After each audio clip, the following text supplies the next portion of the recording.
주식 투자와 관련된 내용 중에서 상대적으로 일반 투자자들 입장이나 또는 전문 투자자들 입장에서 가장 기본적으로 알아둬야 될 그 이론적인 내용 중에서 이제 포트폴리오와 관련되는 개념이나 수익률 계산 이런 부분들을 보도록 하죠. 우리가 투자를 한다고 하면 기본적인 두 가지 요소가 있죠. 하나는 투자를 해서 얻을 수 있는 수익이라는 게 얼마나 되느냐 하는 거하고, 그 다음에 두 번째는 거기에 따르는 리스크, 위험은 어느 정도인가. 그래서 위험 관리가 가장 필수라고 할 수 있는데, 그 두 가지 중에서 이제 위험에 대한 부분을 어떤 대처하기 위해서 포트폴리오라는 개념이 등장을 하게 됩니다. 그래서 그 부분을 이론적인 관점에서 한번 보고 실무적으로 이제 우리가 포트폴리오 왜 구성을 해야 되는지를 한번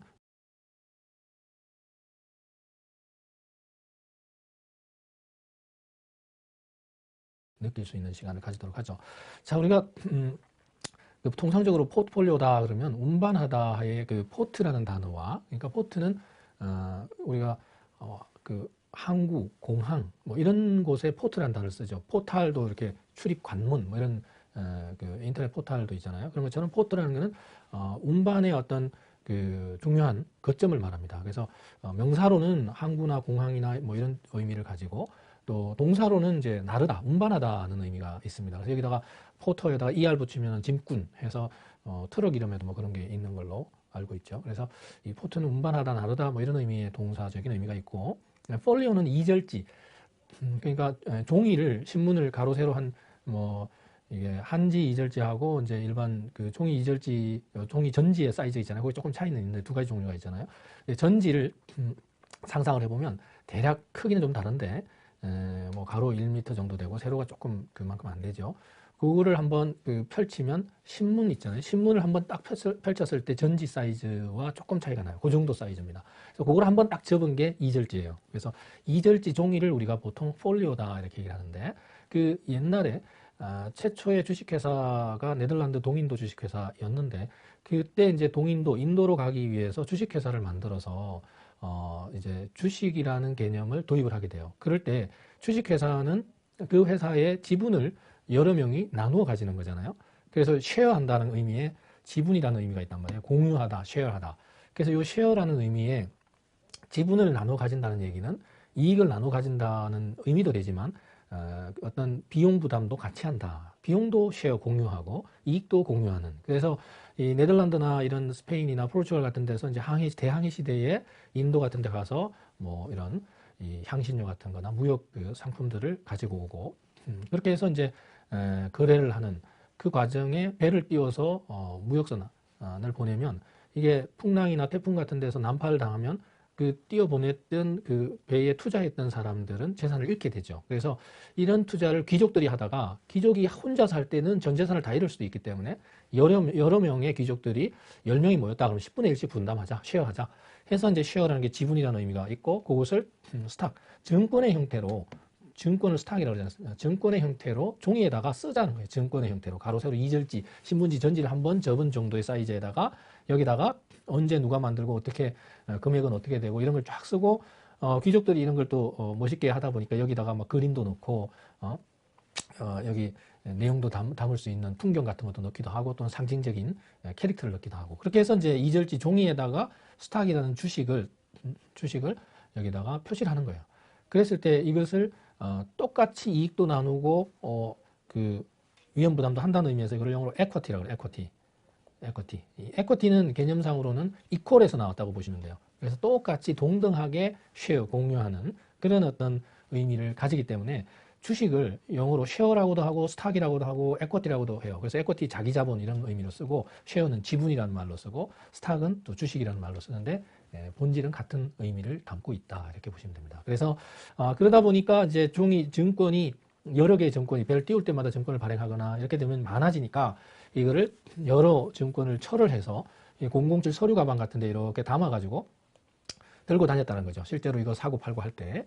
그래서 이제 사전을 여러분들이 찾아보시면 포트폴리오의 첫 번째 뜻 중에 하나가, 첫 번째 뜻이 이제 서류 가방이라는 뜻이 있어요. 서류 가방이라는 의미가 이절지를, 종이를 운반하는 거다. 절지를 뭐 이절지든 뭐 사절지든 팔절지든 간에 이 종이를 운반하는 그런 어떤 의미를 담고 있어요. 그래서 서류 가방이라는 말도 되고, 또는 이 종이를 여러 개 묶어서 이렇게 철을 해서 갖고 다니는 거기 때문에 보통 뭐 디자이너나 미술하는 사람들이나 이런 작품을 만드는 사람들이 자기의 작품을 여러 개를 묶어서 제시할 때 그걸 포트폴리오라고 그래요. 또는 자기의 어떤 그동안의 어떤 분야의 관심사를 활동했던 것을 쫙 묶어가지고 포트폴리오를 제시를 하기도 하죠. 그렇게 해서 이제 면접을 보기도 하고.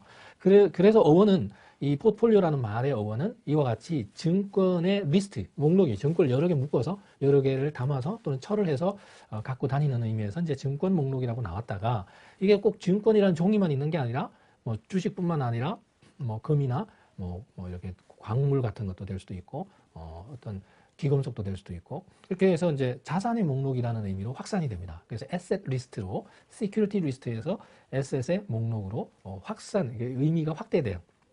그래서 이제 요즘은 포트폴리오다 그러면은 여러 개의 자산을 이렇게 그 하나로 묶는 것을 의미하는 그런 정도는 다 알고 있을 거예요. 계란을 한 바구니에 담지 말고 여러 군데 나누어서 담아라, 이런 의미로도 사용하잖아요.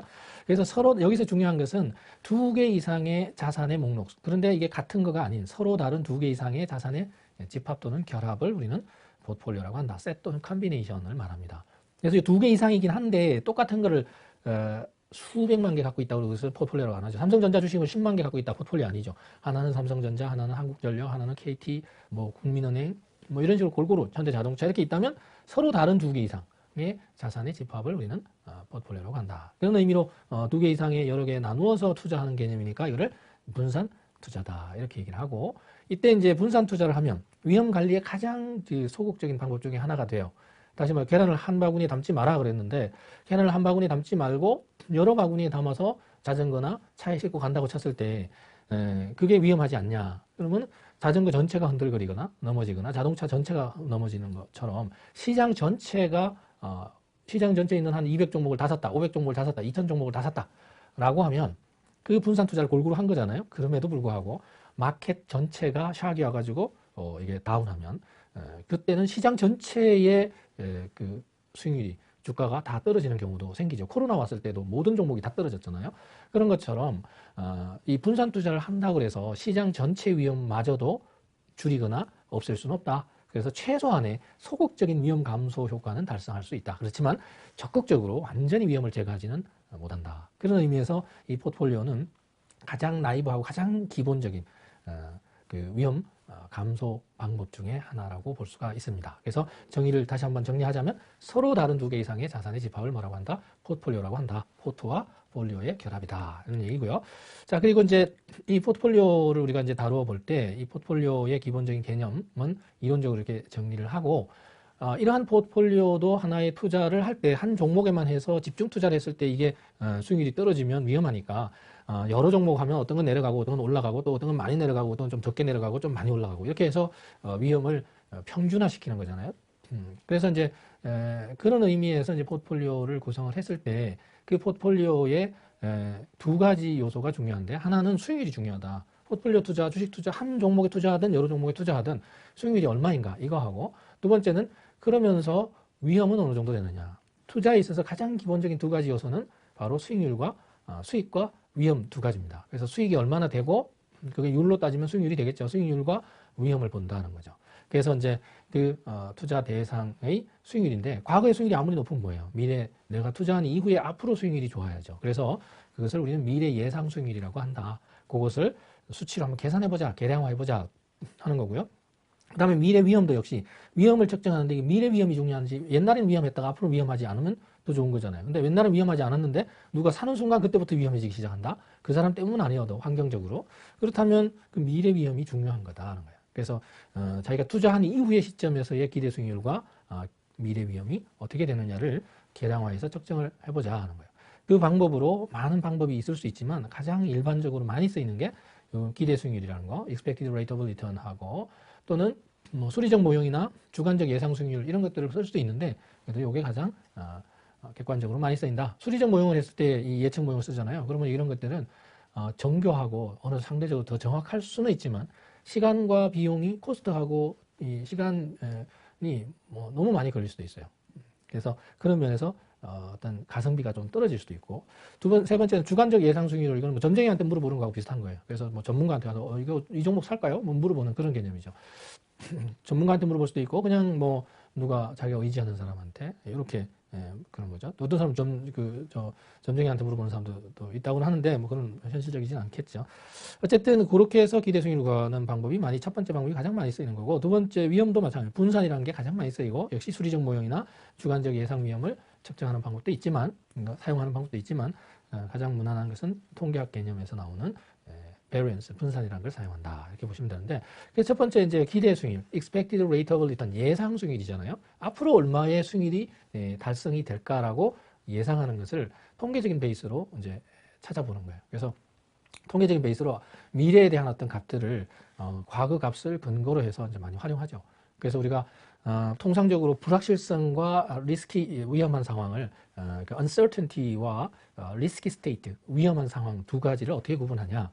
불확실성은 확률조차도 없는 경우를 우리가 통상적으로 불확실성이라고 그래요. 이 개념적으로, 논리적으로는. 근데 이제 리스키, 위험한 상황에서는 그래도 확률 정보가 있는 경우를 말합니다. 그래서 호황, 보통, 불황 세 가지 상황을 상정을 했을 때 호황일 확률, 보통일 확률, 불황일 확률이 대통령 임기 뭐 몇 년 차에는 어떻더라 하는 게 수십 년 동안의 자료가 통계 자료가 있다면 그러한 확률 정보가 있을 때 우리는 우리가 위험한 그 리스키 스테이트라 그래서 위험한 상황에서는 확률 정보는 있는 거고 불확실성은 그것도 없는 거를 말합니다. 자, 그래서 우리는 확률 정보가 있다는 걸 전제로 하고 통계적인 자료를 활용하려면 확률을 사용하는 게 일반적이니까 그래서 뭐 안 그런 경우도 있지만 여기서는 이제 대표값을 어떤 자료의 대표값을 측정하는 방법이 여러 가지 있습니다. 뭐 중위수도 있고 뭐 산술평균, 기하평균, 조합평균, 평균평균 이렇게 평균값을 이용하는 방법도 있고 또는 최빈값, 빈도가 많은 걸 쓰기도 하고 뭐 이게 자료의 성격에 따라 다른데 어쨌든 여기서는 이제 평균값의 개념에 해당이 되는 평균과 기대치의 차이는 평균은 과거 자료를 대상으로 하는 거고 그래서 이게 평균 이런 거는 과거 이미 있었던 거 수익률 매일매일 수익 투자를 해보니까 지난 6개월 동안, 지난 1년 동안 수익률이 얼마였다 하는 거를 지난 걸 가지고 할 때는 평균이라 그래요. 이렇게 확정적인 자료, 과거 자료, 이미 실현된 자료. 이럴 때는 평균이란 말을 씁니다. 그게 모집단 전부 다 파퓰레이션이냐 샘플이냐 에 따라서 기호를 이렇게 해서 사용합니다. 그래서 모집단은 이렇게 그리스 문자를 쓰고 표본은 이렇게 영문 알파벳을 사용을 하고요. 그리고 모집단은 대문자 개수를 대문자 n을 쓰고 표본은 소문자 n을 쓰는 그런 차이예요. 이건 식은 같은 거예요. 기호를 뭘 썼느냐면 다른 거고. 그리고 이제 우리가 관심 있는 확률적 자료, 스타캐스틱 데이터 같은 경우는 미래 수익률이 얼마가 될까 하는 거를 우리가 알아봐야 되는데 그러한 방법으로 이렇게 통계에서 많이 씁니다. expected value of x. 그래서 x의 기대값 또는 expected rate of return, 기대 수익률 이렇게 얘기도 하고요. 그래서 기대값은 여기에 모집단이니까 그리스 문자 mu x를 쓰고 표본은 그냥 x 바 이렇게 평균값을 대체하는 방식으로 사용합니다. 그래서 이제 확률을 과거 자료의 확률을 근거로 해서 확률 곱하기 수익률, 확률 곱하기 수익률을 해서 다 더하면 그게 바로 대표값이 되는 그런 구조로 통계적으로 이제 활용을 하게 됩니다. 기대값을 구할 때. 자, 그래서 이제 만약에 예를 한번 들어보죠. 개별 자산 A라는 주식이 있다. 그래서 A 주식의 기대 수익률은 호황, 보통, 불황, 스테이트 1, 2, 3를 놓고 봤을 때 A 자산의 수익률, rate of return of asset A의 스테이트 I, 1, 2, 3이라는 상황별로 수익률이 30%, 20%, 10%다. 호황일 때 수익률이 높고 불황이어도 한 10%는 된다. 이러면 좋죠. 그냥 무난하죠. 이때 확률은 호황일 확률은 30%, 보통은 50%, 불황일 확률은 20%밖에 안 된다. 라고 하면 요거의 기대 수익률은 각각을 곱하는 거예요. 30%와 30%, 20%와 50%, 10%와 20%. 이렇게 곱하면 9%, 그죠? 10%, 2% 이렇게 되는 거죠. 이걸 다 더한 것이 21%가 된다. 해서 이게 기대 수익률이라고 하는 거예요. 그래서 expected rate of return of asset A 이렇게 기대 수익률 A라는 자산의 기대 수익률을 확률 수익률 곱하기 확률, 수익률 곱하기 확률 이렇게 해서 다 더하면 그렇게 기대 수익률이 되는 거다 하는 거고요. B자산 같은 경우는 이게 이제 호황일 때 수익률이 더 낮고 불황일 때 오히려 30% 수익률이 나오는 이런 경우죠. 확률은 같고요. 이렇게 해서 곱하면 이게 3%, 10%, 6% 해서 다 더하면 19%의 수익률이 나오는 이런 방식으로 기대 수익률을 우리가 구해낼 수가 있고요. 그리고 이제 개별 자산 C의 기대 수익률 같은 경우도 역시 지금은 이제 호황일 때 수익률이 높고 불황일 때는 마이너스까지 가는 이런 상황이다. 그래서 확률은 같고 곱해서 하면 요거는 6%, 5%, 마이너스 1% 이렇게 해서 다 더하면 10%의 기대 수익률이 나온다. 제일 처음에 21%, 두 번째는 B 자산은 19%, C 자산은 10% 이렇게 해서 자산별 기대 수익률이 다르다는 걸 우리가 확인할 수가 있고요. 그래서 그렇다면 우리는 한 종목에만 투자하는 것은 위험에 노출이 심하니까 이걸 여러 자산을 섞어서 골고루 하고 있으면 평균 정도, 어떤 자산은 높아지고 어떤 자산은 낮아지고 수익률이 그렇게 해서 좀 중화를 하자. 반드시 세 개를 묶었는데 셋 다 떨어지고 셋 다 오르고 이럴 수도 있긴 있어요. 근데 이제 그런 고르는 방법은 이제 나중에 상관계수라는 걸 이용해서 이제 포트폴리오 구성하는데, 그 상관계수가 높은 비슷하게 움직이는 거 끼 묶으면 이런 포트폴리오를 구성하는 그 효과가 없겠지만, 효과가 있다고 전제를 하고 포트폴리오 구성을 하면 여러 개, 두 개 이상으로 구성했을 때의 포트폴리오의 수익률을 또 구해야 되겠죠. 개별 자산의 수익률을 활용해서. 그래서 두 자산의 그 포트폴리오로 분산 투자했을 때의 포트폴리오 수익률을 R 포트폴리오, RP라고 하면 첫 번째 자산에 대한 투자 비율 곱하기 R1, 두 번째 자산의 투자 비율 곱하기 R2 이렇게 하면 된다는 거죠. 그래서 여기는 W라는 거는 weighted value의 그 이렇게 W자를 가중치할 때 여기 가중치입니다. 가중치. 통계에서 이거 W를 많이 써요. 그래서 웬만한 교과서는 다 이렇게 W라는 걸 가중치 개념으로.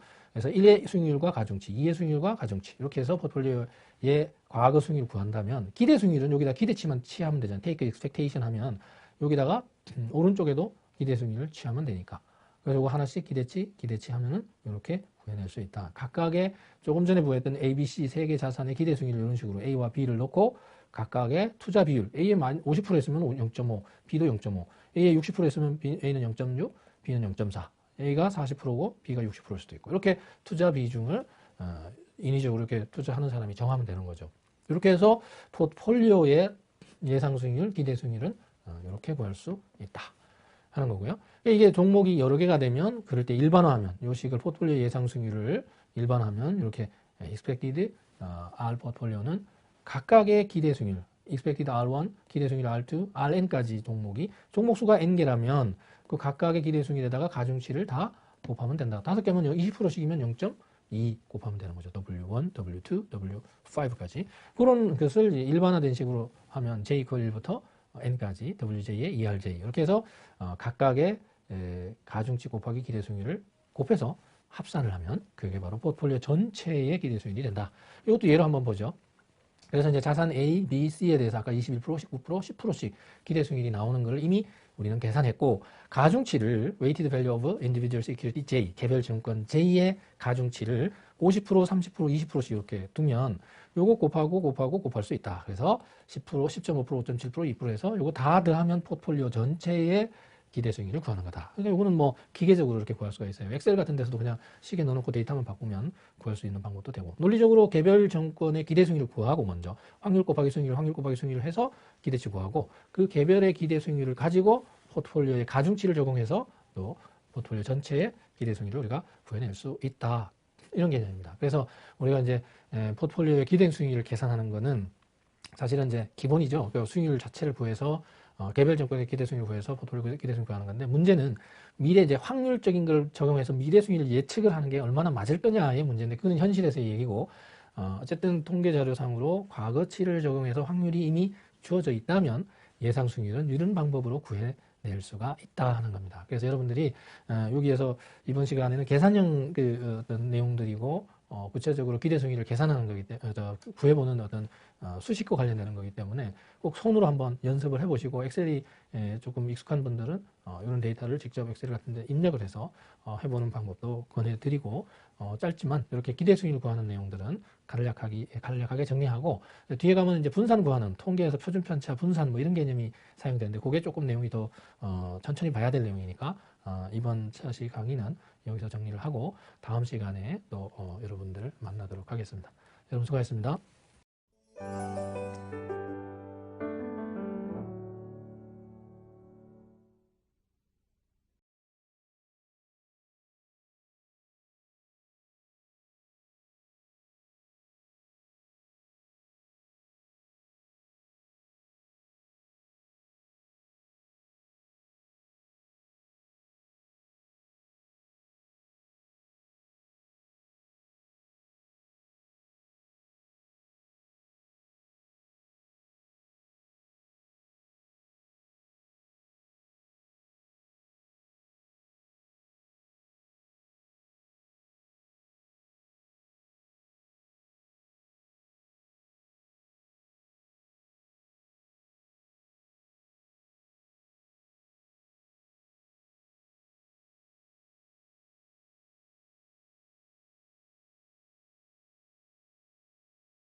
네, 이번 시간에는 이제 그 지난 시간에 포트폴리오의 개념과 그리고 포트폴리오의 기대 수익률, 미래 예상 수익률을 어떻게 구하는지를 수식도 보고 그게 예를 통해서 계산하는 절차를 간략하게 봤는데, 이제 두 번째로 포트폴리오를 구성했을 때 그 포트폴리오의 미래에 노출되는 위험이 어느 정도일까에 대한 내용, 그걸 한번 다뤄보고 그 위험을 근거로 해서 이제 포트폴리오 구성할 때 어떤 종목들끼리 묶으면 위험 감소 효과가 발생할 수 있는가 하는 부분들을 이제 상관계수를 통해서 한번 보도록 하겠습니다.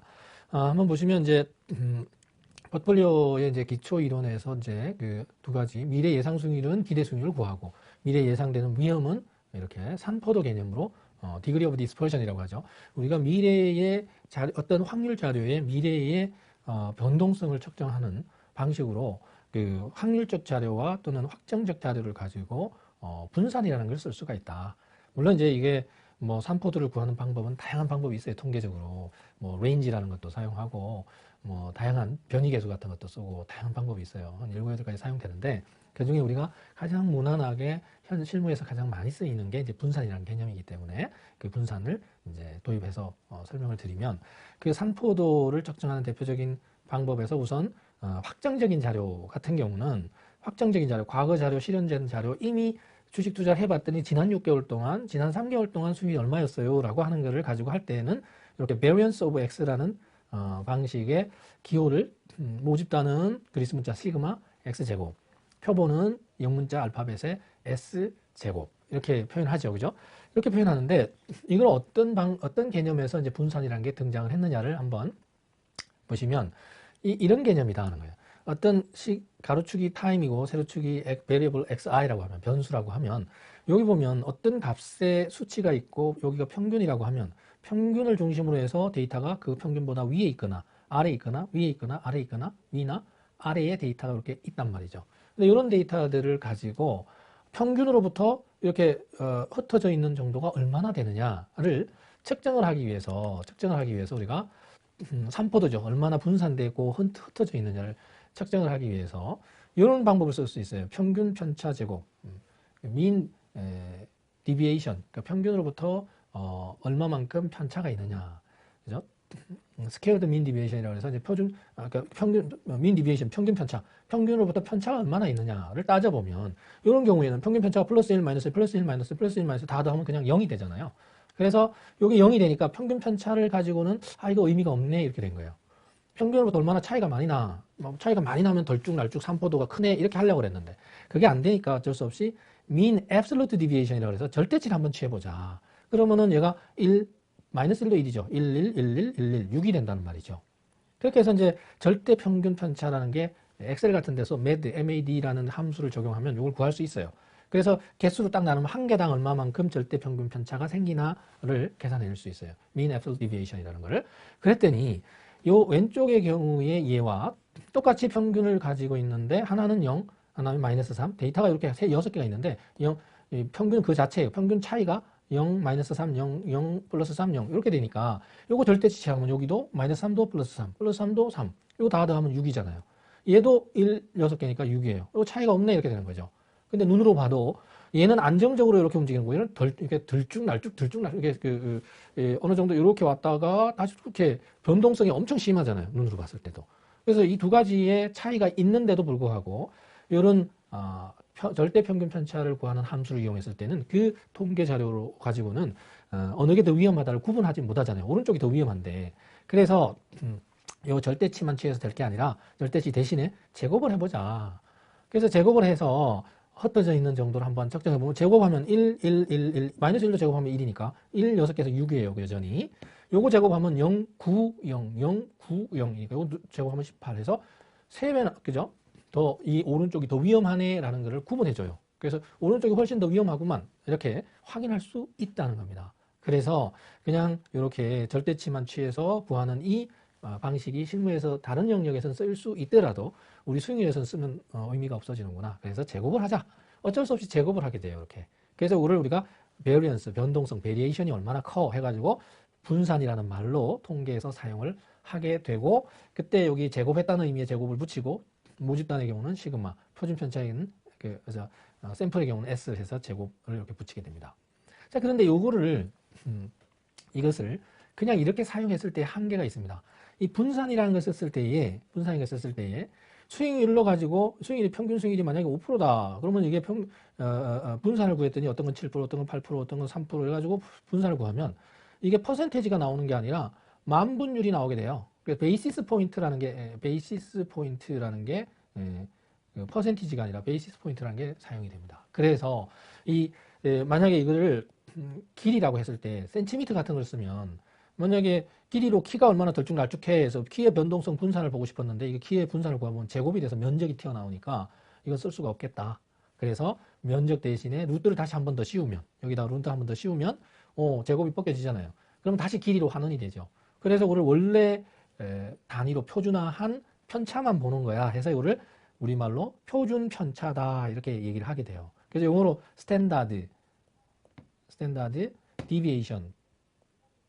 그래서 이걸 우리말로 표준 편차라고 하고 S를 여기서 이렇게 표본의 경우에 따오게 되는 배경이 있습니다. 그래서 보통은 분산을 구해서 끝나는 게 아니라 이렇게 루트를 씌워서 표준 편차까지 구해야 최종적인 우리가 의미를 부여할 수 있는 위험에 대한 척도, 메저가 된다 이렇게 이해하시면 될 것 같아요. 자, 그래서 그렇지만 자 방금 이 분산은 모집단은 시그마 제곱이고 표본은 S제곱 이렇게 쓰는데 표준 편차를 하면 루트를 씌워서 시그마 또는 S로 쓰게 되죠. 루트를 씌워서 쓰는데 그러면 실무에서는 항상 표준 편차만 쓰면 되지라고 할 수 있는데 일반적으로는 이 루트를 그러니까 위험이 크냐 작으냐를 비교할 때는 루트를 씌워서 표준 편차끼리 비교하나 표준 편차 시그마 1, 시그마 2, 시그마 3 중에 어느 게 위험이 제일 적어 이렇게 봐도 되고 루트 안 씌운 시그마 제곱 상태에서 시그마 2의 제곱, 시그마 3의 제곱 이런 식으로 비교를 해도 이게 제일 작은 게 제일 위험이 적은 거야. 그러니까 분산이 적은 것이 표준 편차도 적고 상대적으로 비교할 때는 굳이 루트 한 번 더 씌워서 계산 한 번 더 하지 않아도 위험 작은 종목을 선별하는 데는 문제가 없다. 그래서 우리가 실제로는 분산 단계에서 그냥 비교하기도 한다는 거죠. 그래서 항상 교과서들에서 보면 재무관리나 투자론이나 이런 금융 관련 교과서에서 위험 측정할 때 분산 또는 표준 편차 이 말로 붙어서 씁니다. 그러니까 둘 중에 하나만 쓰면 돼 이런 뜻이에요. 자, 그래서 여기서는 분산을 구해보면 분산은 방금 얘기했듯이 평균의 또는 미래자료니까 기대치 편차 제곱을 해서 확률을 곱하는 이런 식으로 쓴다는 거죠. 그게 바로 이제 앞에서 우리가 이렇게 확률적인 자료는 이렇게 기대치 편차를 사용을 한다. 확률 곱하기 평균 편차의 제곱, 확률 곱하기 평균 편차의 제곱. 요거는 표본이고 요거는 모집단이고. 이렇게 차이가 있다 하는 거죠. 그래서 산식에 대해서는 뭐 처음 보는 분들은 복습을 2번, 3번 하시고 재무관리를 선수 과목을 들은 분들은 뭐 이런 게 생소하지는 않으리라고 봅니다. 그래서 그 예를 한번 보도록 하죠. 그래서 호황, 보통, 불황에서 이제 앞에 우리가 지난 시간에 했던 예제처럼 A라는 개별자산 에셋 A의 베리언스 구하는 방법은 수익률 각각이 호황일 때 30%, 보통 20%, 불황일 때 10%. 이렇게 해서 확률이 30%, 50%, 20% 있을 때 요거 곱해서 뭘 구한다? 일단 기대 수익률을 앞에서처럼 지난 시간에서처럼 구하고 그러면 그 21%라는 기대 수익률을 가지고 30%, 20%, 10%의 평균 편차의 제곱을 분산에 활용하는 거예요. 그래서 제곱 곱하기 확률, 확률해서 요걸 다 더하면 이게 바로 뭐다? 이게 분산이 된다. 그래서 0.0049 이렇게 되고 여기는 30%, 20%, 10%인데 비자산 같은 경우는 거꾸로죠. 10%, 20%, 30%. 오히려 불황일 때 수익률이 더 높은. 근데 이런 경우 확률은 똑같고 기대 수익률은 19%가 구해졌다. 요거 구하면 느낌상으로 어때요? 변동성은 이게 어떤 거든 간에 기대 수익률이 얼마든 간에 약간 21%고 19%였지만 이 변동성은 10%, 20%, 30%나 30%, 20%, 10%나 변동성은 그죠? 호황이 제일 높거나 불황이 제일 높거나 수익률이 변동성은 같죠. 그죠? 그러다 보니 이렇게 계산했더니 결과는 0.0049와 구해져서 A 자산의 수익률의 분산이나 B 자산 수익률의 분산은 같은 결과를 우리가 나온다는 것을 확인할 수가 있어요.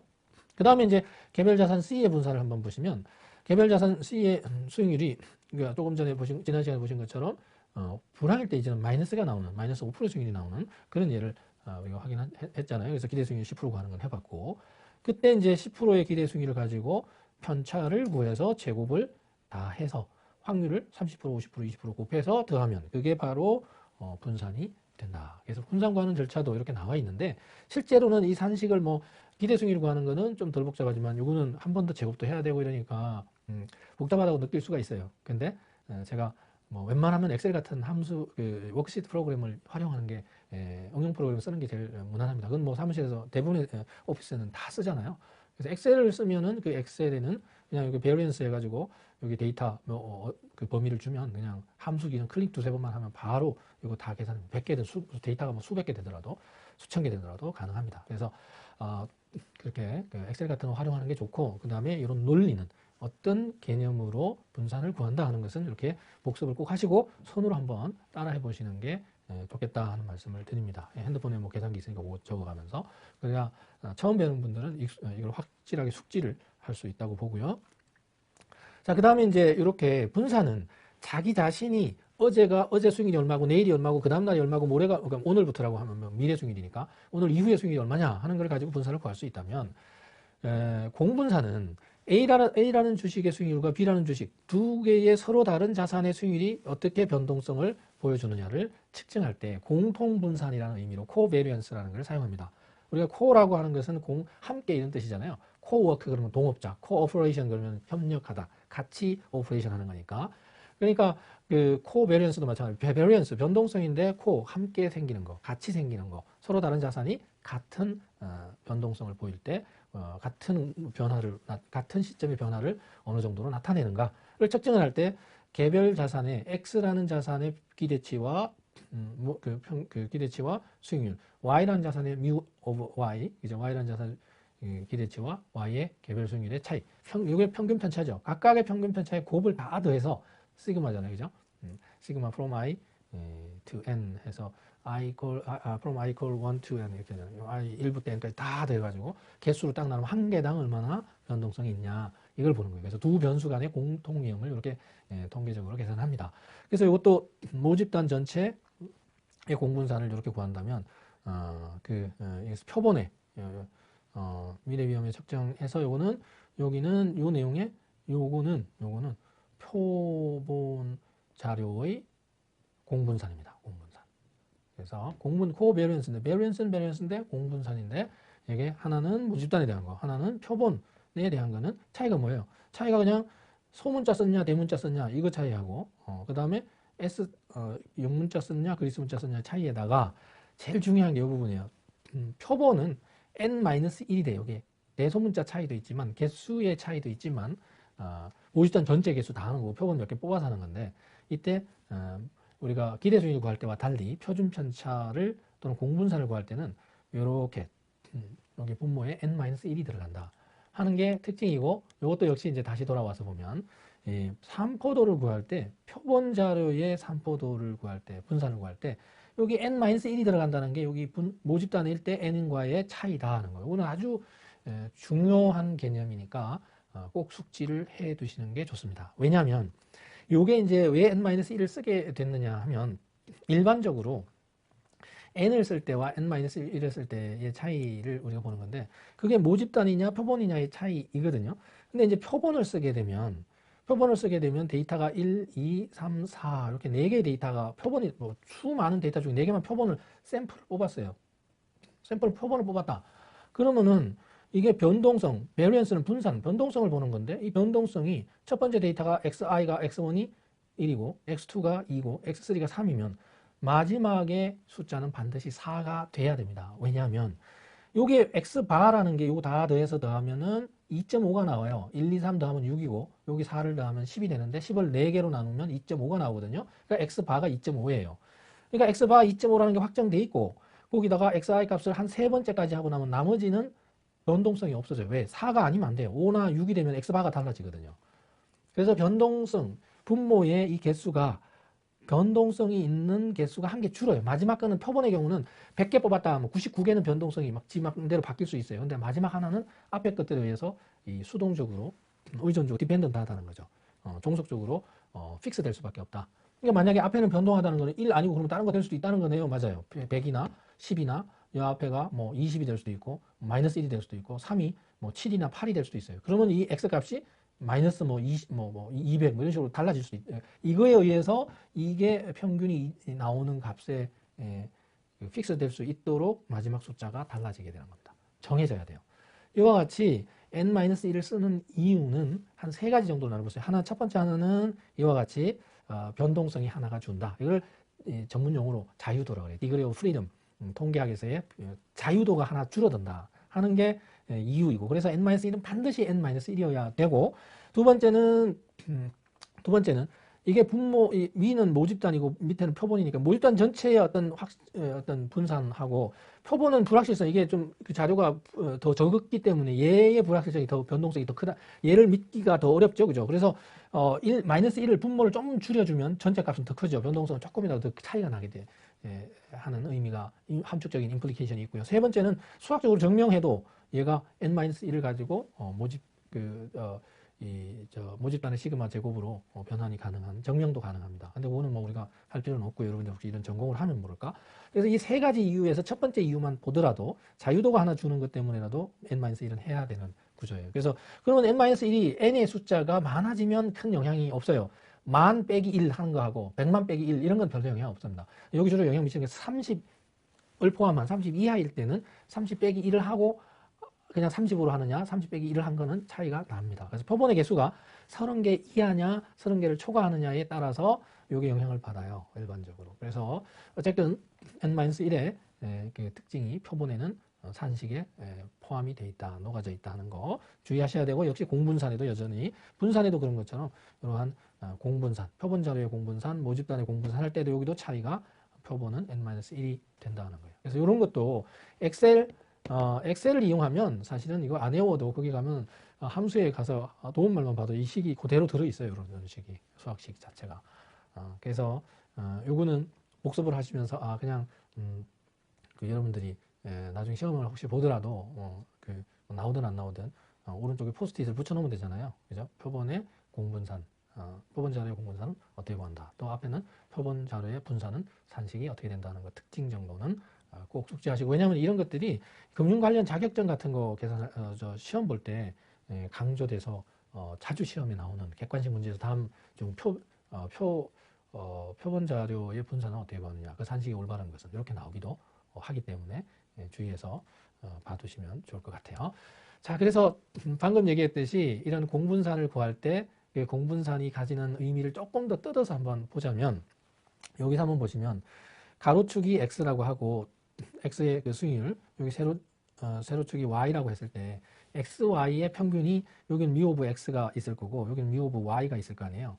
그럴 때 이 식이 공분산이 의미하는 걸 한번 뜯어보자면 covariance라는 게 covariance between x and y, x와 y 사이의 공분산이란 말이에요. 시그마 xy라고 기호 노테이션을 그렇게 쓰고, 자, 이렇게 보면 가로축의 평균이 하나 있고 세로축이 y의 평균이 있을 텐데, 그러면은 만약에 여기에 있는 데이터가 어디 있다 그러면은 여기에 어떤 데이터가 있다, 여기에 데이터들이 막 이렇게 흩어져 있다고 가정을 하면, 이렇게 흩어져 있다 보면 여기 있는 데이터는 어떻게 돼요? 평균 x로는 평균보다 크죠. 여기 플러스죠.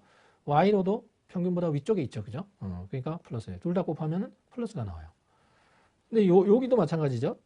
x로도 평균보다 작고 y로도 평균보다 작으니까 마이너스 나오죠. 그러니까 여기 둘 다는 플러스 0보다 큰 값을 가지게 됩니다. 이 분자의 x 값이 곱하면. 근데 여기는 한번 보시면 x는 플러스죠. 0보다 크죠. 오른쪽에 있으니까. y로는 아래 있죠. 이렇게 밑에 있죠. 그러니까 하나는 플러스, 하나는 마이너스 곱하면 이게 마이너스가 나온다는 거예요. 그래서 여기는 마이너스가 된다는 거고, 그 다음에 여기도 마찬가지, 이쪽도 보면은 데이터가 이 중에 어디 하나 이렇게 피팅이 돼 있다, 찍혀 있다면 x는 0보다 작고 마이너스고 y는 위에 있으니까 평균보다 플러스, 0보다 크다. 여기 x, y의 차이를 보면 평균보다 위에 있다. 하나는 밑에 있고, 그것도 마이너스예요. 이것도 마이너스다. 그래서 이렇게 4분면으로 나누어 봤을 때 요 가로쪽으로 오른쪽 두 개 1사분면과 3사분면은 기본적으로 이 내에서 3사분면을 나눈 거예요. 원래는 x, y 전체에서 여기가 1사분면, 여기 2사분면, 3사분면 나누지만, 이렇게 나눠보면 여기 두 군데는 플러스 값, 여기 두 군데는 마이너스 값, 이렇게 나오는데, 데이터가 만약에 이런 식으로 피팅이 막 돼 있다, 전반적으로. 그러면 어디가 많으냐? 플러스 값이 더 많죠.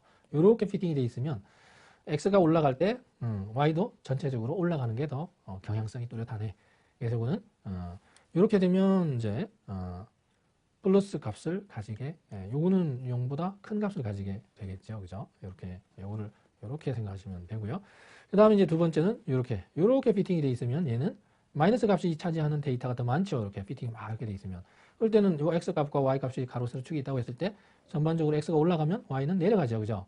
그래서 하나는 플러스가 되면 하나는 마이너스, 이런 게 차지하는 비중이 더 커요. 그래서 전체적으로 다 더하면 0보다 작은 마이너스 값을 가지는 경우고 얘는 0보다 큰 값을 가진다. 그래서 이런 경향성이 있다 그러면은 양의 값을 가지는 게 공분산의 특징이고 이런 경향성이 있다 그러면 그죠? 역의 관계가 있는 게 특징이다 하는 것을 우리가 확인할 수 있어요. 그래서 이런 것들을 분산을 통해서 개별 종목의 위험, 변동성을 확인하고 공분산을 통해서 두 자산 간의 움직임의 방향성이 같은 방향으로 많이 움직인다 그러면 공분산이 같은 방향으로 움직이는 게 올라갈 때 올라가고 그죠? 이건 내려갈 때 또 내려가고 여기도 올라갈 때는 여기도 올라가고 이런 식으로 된 거를 0보다 큰 쪽으로 나타나고 공분산이 그 다음에 반대 방향으로 움직일 때는 0보다 공분산이 작은 걸로 나타난다 하는 거 주의하시면 되겠고요. 그래서 이제 두 자산의 경우에 포트폴리오의 그 분산을 어떻게 구하느냐 이런 산식을 써서 전개를 해요. 그래서 오늘 전개하는 과정은 수학에 관심 있는 분들은 좀 보시고 그래서 포트폴리오의 기대 수익률과 포트폴리오의 수익률. 그래서 수익률은 두 개 자산으로 구해지면 우리 지난 시간에 본 것처럼 기대 수익률 이렇게 구했죠, 그죠? 풀었으면 이렇게 되고 그래서 1자산끼리 묶고 2자산끼리 묶으면 이렇게 되고 그리고 전체 제곱으로 되어 있으니까 제곱하면 앞에 거 제곱, 뒤에 거 제곱, 앞과 뒤에 그러니까 우리가 a 플러스 b의 전체 제곱은 a 제곱 플러스 2ab의 플러스 b의 제곱 이렇게 구하는 거잖아요, 그죠? 이걸 그대로 적용한 거예요, 여기다가. 그런 다음에 요거를 상수 W1과 W2 이런 것들은 끄집어낸 식이 마지막 요 식이 되고요. 요거를 기본 산식으로 쓴 게 요게 분산에 대한 기대치, 요거 그죠? 공분산에 대한 기대치, 분산에 대한 기대치 이렇게 되니까 분산, 공분산, 분산 이렇게 되는 거죠. 거기다가 상관계수 로 1, 2는 시그마 1, 2 오버 시그마 1 바이 시그마 2 이렇게 되니까 얘는 요거의 곱으로도 나타낼 수 있다. 이렇게 나타낼 수 있어요. 이건 뒤에 바로 뒤에 페이지 확인할 수 있고요. 그래서 요 두 개의 식으로 나타낼 수 있다. 그래서 이걸 외우라는 게 아니라 이런 어떤 논리적인 전개 방식으로 활용이 된다. 그래서 이제 만약에 증권이 N개 있다면 가로 세로 이제 그 분산 공분산 매트릭스를 활용하면 베로앤스 코베런스 매트릭스를 활용하면 1증권과 1증권 자기 자신과의 변동성은 분산이 나오는 거고 나머지는 1과 2, 1과 3, 1과 n 반대로 이쪽에 1과 2, 1과 3, 1과 n 그래서 공분산은 이쪽 하나하고 이쪽에 두 개씩 나와요. 그래서 이 다이어고널 대각선 엘리먼트고요. 오프 다이어고널 엘리먼트는 다이어고널 대각한 거를 벗어난 것들은 또 두 개씩 있어요. 이게 시그마 1, 2, 이게 시그마 1과 2나 2와 1이나 같은 거잖아요. 이거는 요거 같고. 그래서 공분산은 두 개씩 나타나고 분산은 한 개씩 쫙 해서 제곱으로 돼 있어요. 자, 그래서 요거를 이제 분산 공분산 행렬식을 그래서 공분산과 분산의 가중합으로 나타나는 게 포트폴리오 전체의 총위험이 된다. 이걸 산식으로 쭉 나열해서 분산만 쫙 쓴 거고 대각선에 있는 거.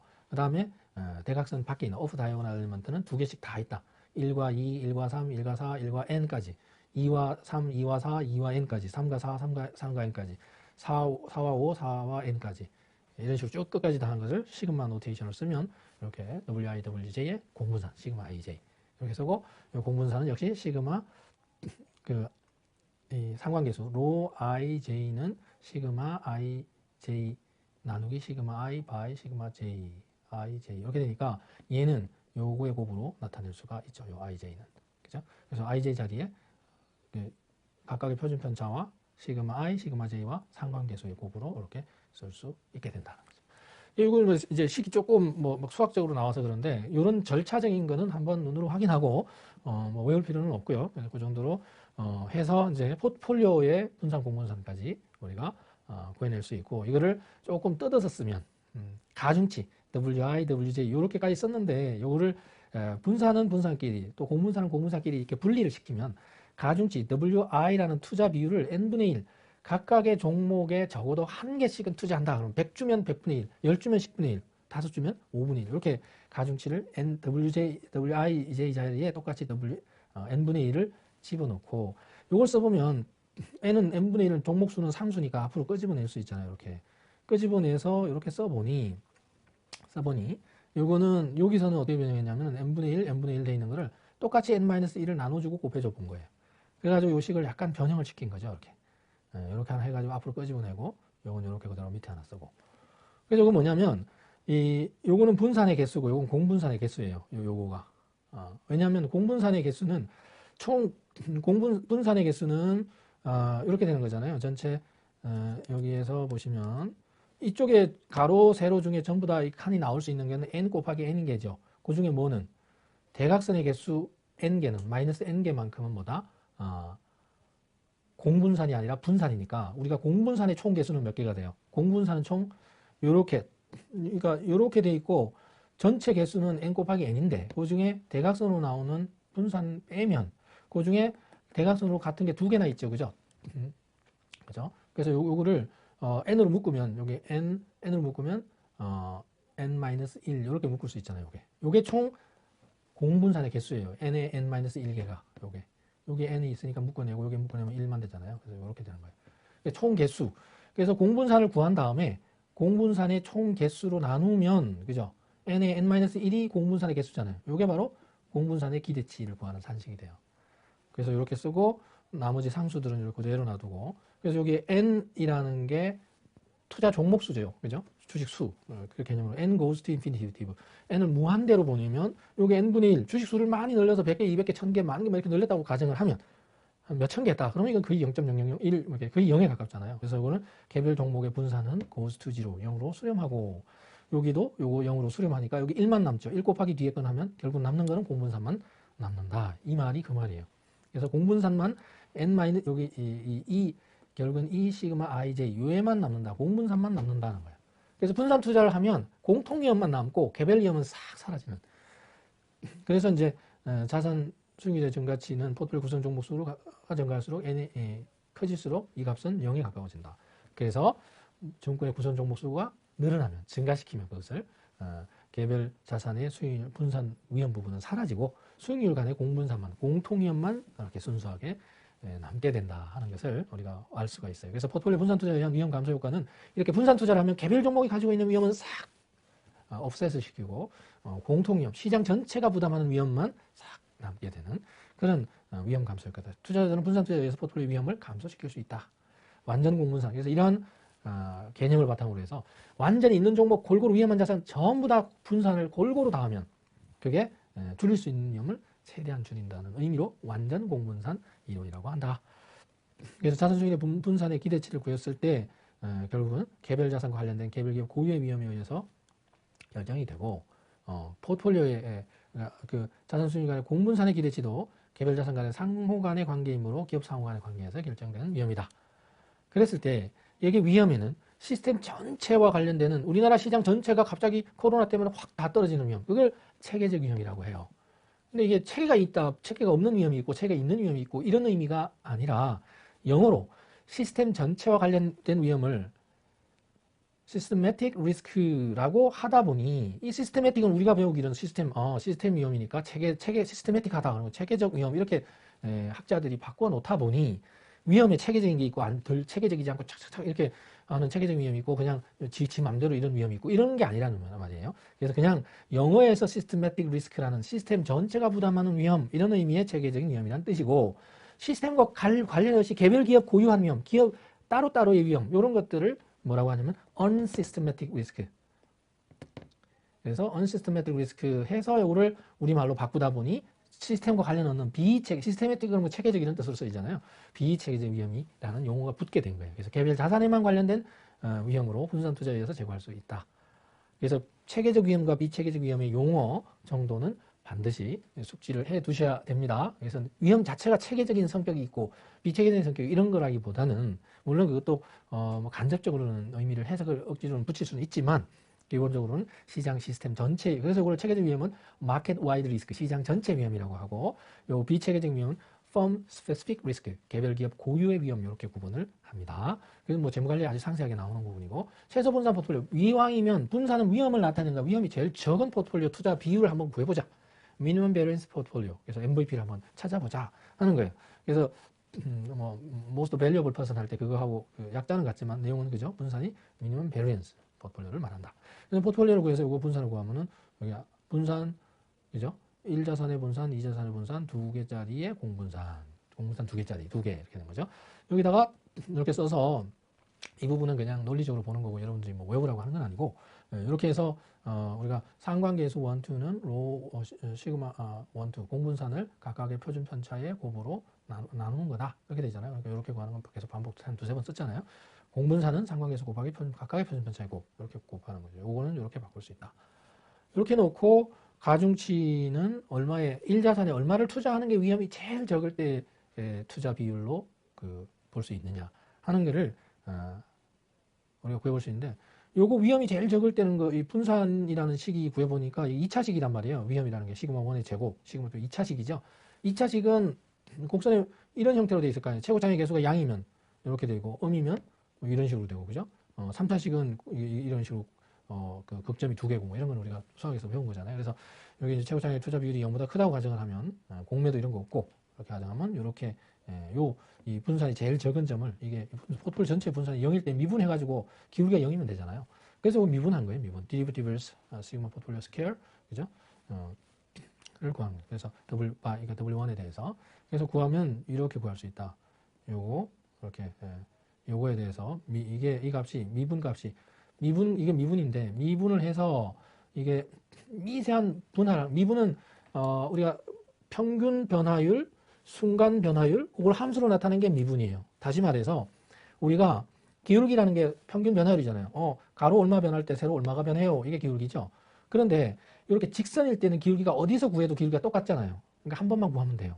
그런데 곡선은 구하는 점마다 기울기가 다 달라지죠. 여기 기울기 다 달라지니까 이 기울기를 순간에 가장 이 직선은 모든 구간에서 어디를 구해도 기울기가 똑같이 나오니까 그냥 구간 변화율만 가지고도 돼요. 근데 곡선의 경우는 기울기를 어느 점에서 순간적으로 여기를 가로 조금 변할 때 세로 얼마나 변해 이런 걸 보는 거잖아요. 그래서 우리가 이 d라는 값을 아주 그러니까 디퍼런스 차이죠.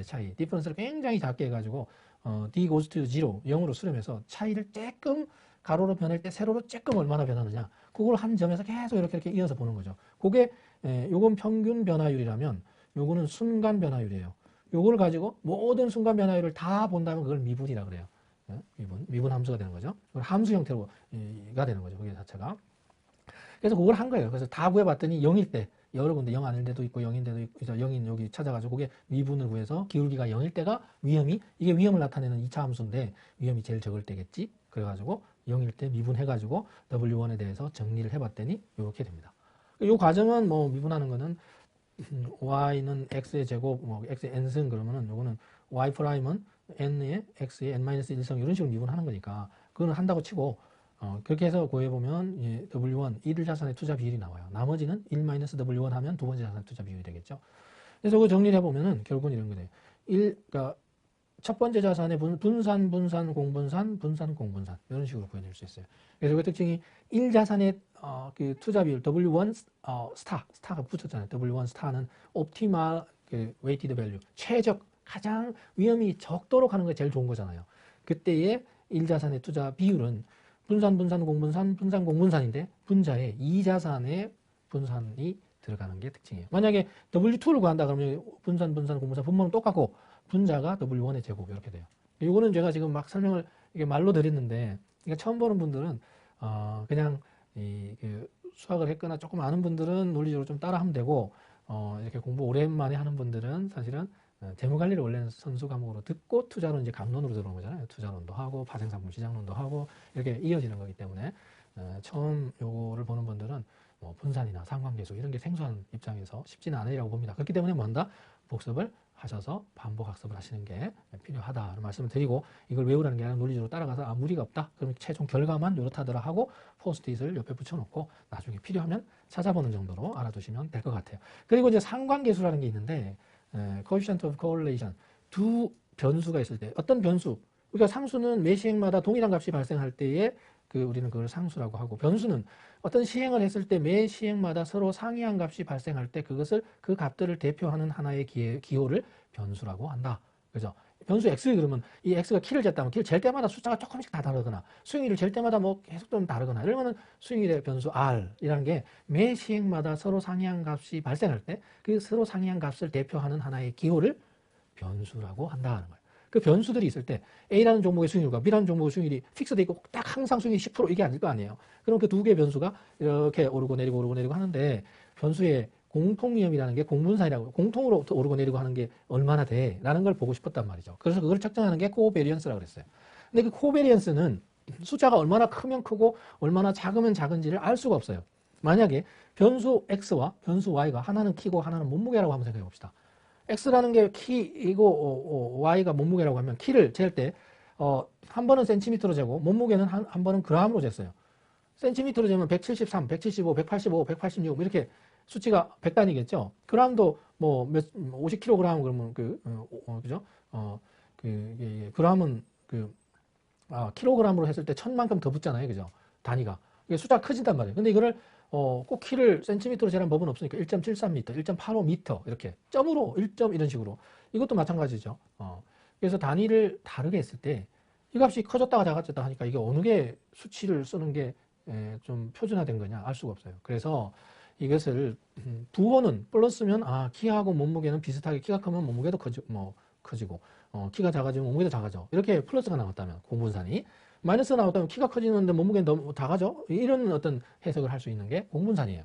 수익률도 마찬가지로 A자는 수익률 공분산이 0보다 크면 A 수익률이 올라가면 B도 올라가고 A가 떨어지면 B도 떨어지고 이렇게 해석할 수 있는 건데 이게 얼마나 커야 크고 얼마나 작아야 작은지를 알 수 없어서 각각의 표준 편차의 곱으로 나누어주면 비율로 구해주면 얘가 아무리 커도 1, 아무리 작아도 마이너스 1 이런 1과 마이너스 1 사이의 수치로 나오더라는 거예요. 그래서 그 수식은 기존의 공분산 구한 거하고 각각의 표준 편차의 식을 그대로 그냥 대입한 거고 그래서 이제 이거는 통계학에서 그대로 이 상관계수라는 거는 P가 아니고 이거는 로 XY입니다. 상관계수를 기호를 로 이렇게 써요. 표준 편차는 시그마 이렇게 쓰는 것처럼. 그리고 이제 이것도 모집단은 이렇게 쓰고 표본은 그리스 문자, 영문 알파벳을 쓰기도 하고요. 자, 그랬을 때 이거는 코시 슈와르츠 이니퀄리티처럼 슈와르츠라는 사람이 이 부등식을 증명을 했어요. 이렇게 해가지고 증명을 해보면 이 값이 이렇게 나온다는 증명 과정은 있어요. 이건 그냥 우리가 뭐 고등학교나 그 이하처럼 공식만 딱 놓고 그냥 대입하고 이렇게 하는 거는 또 대학에서는 학문적으로 보잖아요. 그죠? 논리적으로 최고 학부에서 하는 거니까. 그래서 그런 관점에서 교과서들마다 이거는 설명은 이렇게 하지만 결과는 이렇게 된다. 상관계수는 제일 커도 1, 제일 작아도 1. 이 얘기는 뭐냐?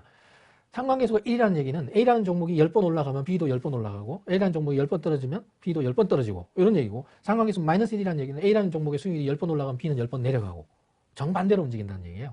그러니까 0과 1 사이에 있기만 하면 포트폴리오 구성하면 똑같이는 안 움직이니까 구성하면 위험 감소 효과가 조금이라도 생기겠구나 이런 취지로 해석을 할 수가 있어요. 이걸 그림으로 보면 상관계수 1일 때는 이렇게 되는 거고 마이너스 1일 때는 이렇게 되는 거고 마이너스 1과 1의 경우 그리고 상관계수가 0인 경우는 이렇게 구해보면은 플러스 마이너스 다 0이 돼요. 여기 플러스의 그 포션과 비율과 마이너스의 비율이 같아지는 경우.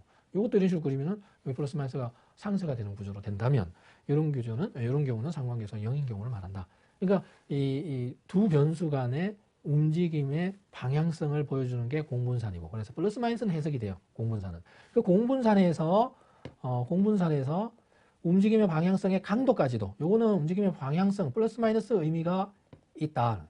근데 이제 거기에서 움직임의 방향성의 강도까지 얼마나 강하게 같은 방향으로 움직이고 얼마나 강하게 반대 방향으로 움직이느냐 요걸 보는 게 상관계수예요. 상관계수 correlation coefficient of correlation 그래서 상관계수 그렇게 되죠.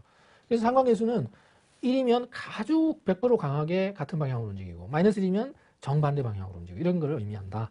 그런데 그게 절대적으로 몇 프로 움직이면 몇 프로 움직여 이런 것까지 보는 게 이제 요 기울기. 이거 보면 상관계수 이거 보시면 상관계수 1인 경우도 이것도 1이잖아요. 오를 때 오르기만 하면 10번 다 오른다. 그러면 상관계수 1이에요. 근데 이 기울기가 1 오를 때 몇 프로 오르냐? 1 오를 때 1만 오르냐? 1보다 크게 오르느냐? 1보다 적게 오르냐? 이런 거는 확인할 수 없어요. 그것까지 확인하는 게 이제 베타라는 거예요. 그거 이제 재무관리 같은 데서 보면 기울기 베타. 그것까지도 보게 됩니다. 여기서는 여기까지만 봐도 충분히 그래서 상관계수를 기준으로 해서 자산의 그 포트폴리오를 구성할 때 상관계수가 1인 것끼리 묶으면 포트폴리오 구성하는 의미가 하나도 없어요. 우리는 떨어질 때 다른 게 올라가가지고 상쇄시키길 원했는데 떨어질 때 똑같이 올라갈 때 똑같이 올라가고 떨어질 때 똑같이 떨어지면 같은 자산 가지고 있는 거나 다를 바가 없잖아요. 분산 투자하는 의미가 하나도 없습니다. 그래서 이제 상관계수의 의미 정도 어떻게 구하나 하는 정도까지를 보고 다음 시간에 이제 그것을 기준으로 해서 포트폴리오를 구성하는 이론적인 모델들을 소개하는 시간을 가지도록 하고요. 이번 시간에는 여기서 강의를 마치도록 하죠. 여러분 수고하셨습니다.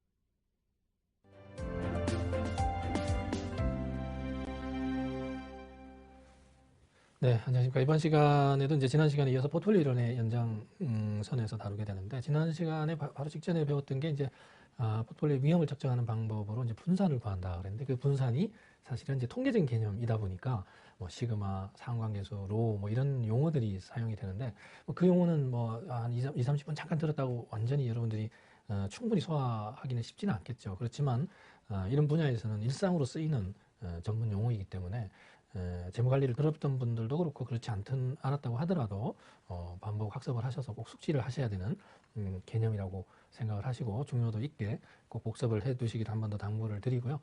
그리고 이제 이러한 포트폴리오 이론에서의 어떤 이론 모형의 정점, 그러니까 그 방금 기초 이론을 가지고 기대수익률도 구하고 분산이라는 걸 구해서 또 상관계수를 활용해서 위험의 어떤 그 관련성 이런 것들을 측정을 하는 개념을 전제로 해서 마코이츠라는 사람의 이제 이론 모형을 한번 볼 수가 있습니다. 그래서 마코이츠가 1952년에 저널 오브 파이낸스라고 해서 이제 학회지에다가 저널에다가 이 이론을 제시를 합니다. 그래서 그 기본 개념은 뭐냐면 상관계수를 이용을 하면 상관계수가 1이 아닌 종목들을 구성을 해서 분산 투자를 하면 위험 감소 효과가 있어서 그렇게 투자하는 게 좋다라는 이론적인 어떤 모형을 하나를 제시해요. 그래서 1990년도에 가면 이제 마코이츠나 샤프 뭐 이런 사람들이 같이 노벨 경제학상을 받는 배경이 되는 게 1950년도에 52년에 나왔던 이론입니다.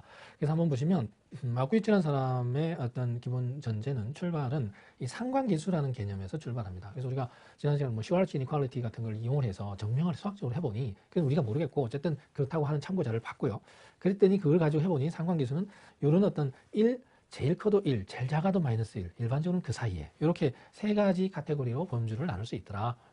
이렇게 봤더니 그 포트폴리오의 기대 수익률은 이런 식으로 쓸 수가 있는데 여기에서 만약에 여기에 포트폴리오의 어떤 그 표준 편차의 경우에 이 표준 편차의 그 값이 W1, 그 시그마 1, 시그마 2 두 종목으로 했을 때 표준 편차의 가중치를 곱한 값이 1자산이 더 큰 경우도 있고 2자산이 더 큰 경우도 있는데 어떻게 하든 식을 구해보니 이렇게 구할 수 있더라. 그러니까 이 식을 가지고 포트폴리오 기대 수익률은 그 수학적으로 증명된 식에서 봤을 때 기대 수익률은 표준 편차와 관련이 있는데 표준 편차와 관련해서 여기 기울기, 요거 그러니까 가로축이 표준 편차고 세로축이 기대 수익이라고 했을 때 y는 뭐 x ax 플러스 b 이런 식으로 또는 뭐 a 플러스 bx 이런 식으로 쓸 수도 있겠죠, 그죠? 거기에 해당되는 게 이런 거라는 거죠. x는 시그마 p고 여기 시그마 p, 시그마 p, 시그마 p 했을 때 이 두 식을 봤더니 분산 표준 편차가 어느 게 더 크냐에 따라서 식을 어떻게 나눌 수 있느냐 하면 같은 식은 똑같아요. 뭐 그냥 대충 자세히 보시면 대충 봐도 같다는 걸 느낄 수 있죠. 뭐 이렇게 계산할 필요도 없고 그냥 요 식이나 요 식이 다 같은데 뭐가 붙어? 한쪽은 마이너스가 붙었고 한쪽은 안 붙었어요. 그 얘기는 뭐냐면 이 두 식이 직선의 방정식처럼 생겼는데 이건 상수니까 이것도 상수고 상수 앞에 마이너스 붙은 게 있고 안 붙은 게 있다는 얘기는 직선의 방정식은 이 값이 플러스일 수도 있고 마이너스일 수도 있겠죠. 그러면 만약에 플러스면 이 기울기가 플러스고 마이너스면 이게 마이너스고 뒤에 마이너스 붙은 건 플러스겠죠. 그러니까 둘 중에 하나는 플러스고 하나는 마이너스다. 그래서 상관계수가 마이너스 1일 때는 기울기가 플러스인 것도 나오고 마이너스인 것도 나오고 그래서 상관계수가 마이너스일 때는 기울기가 플러스인 것도 있고 마이너스인 것도 있고 이렇게 두 개가 나오게 돼 있어요. 그리고 상관계수 1일 때는 그냥 이게 만약에 앞에 게 크면 위험이 더 크면 이것도 더 크고 플러스죠. 뒤에 게 크면 이거 기대 수익률도 뒤에 게 더 커요. 그러면 어떻게 돼요? 둘 다 마이너스니까 그것도 결국은 플러스죠. 상관계수가 1일 때는 기울기는 무조건 플러스입니다. 그래서 상관계수 1일 때는 기울기 1인 플러스 1인 것만 나오게 돼 있어요.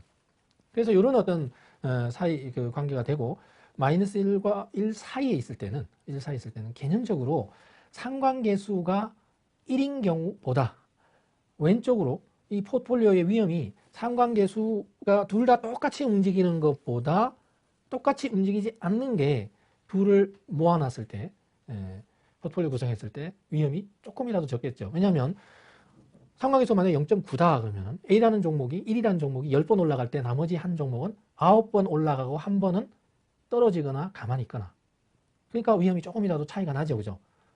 떨어질 때도 마찬가지죠. 반대일 때도 A라는 종목이 10번 떨어질 때 B라는 종목은 9번 떨어지고 한 번은 가만히 있거나 올라가거나 이렇게 되니까 상관계수 1인 것보다는 맨 오른쪽에가 위험 감소 효과가 제일 없는 거고 나머지는 위험 감소 효과가 조금씩 더 있어서 마이너스 1대 위험 감소 효과가 제일 큰 구조로 가로축이 위험이니까 시그마 P라는 게 위험이니까 이게 위험이고 얘는 기대 수익률이잖아요. 기대 수익률.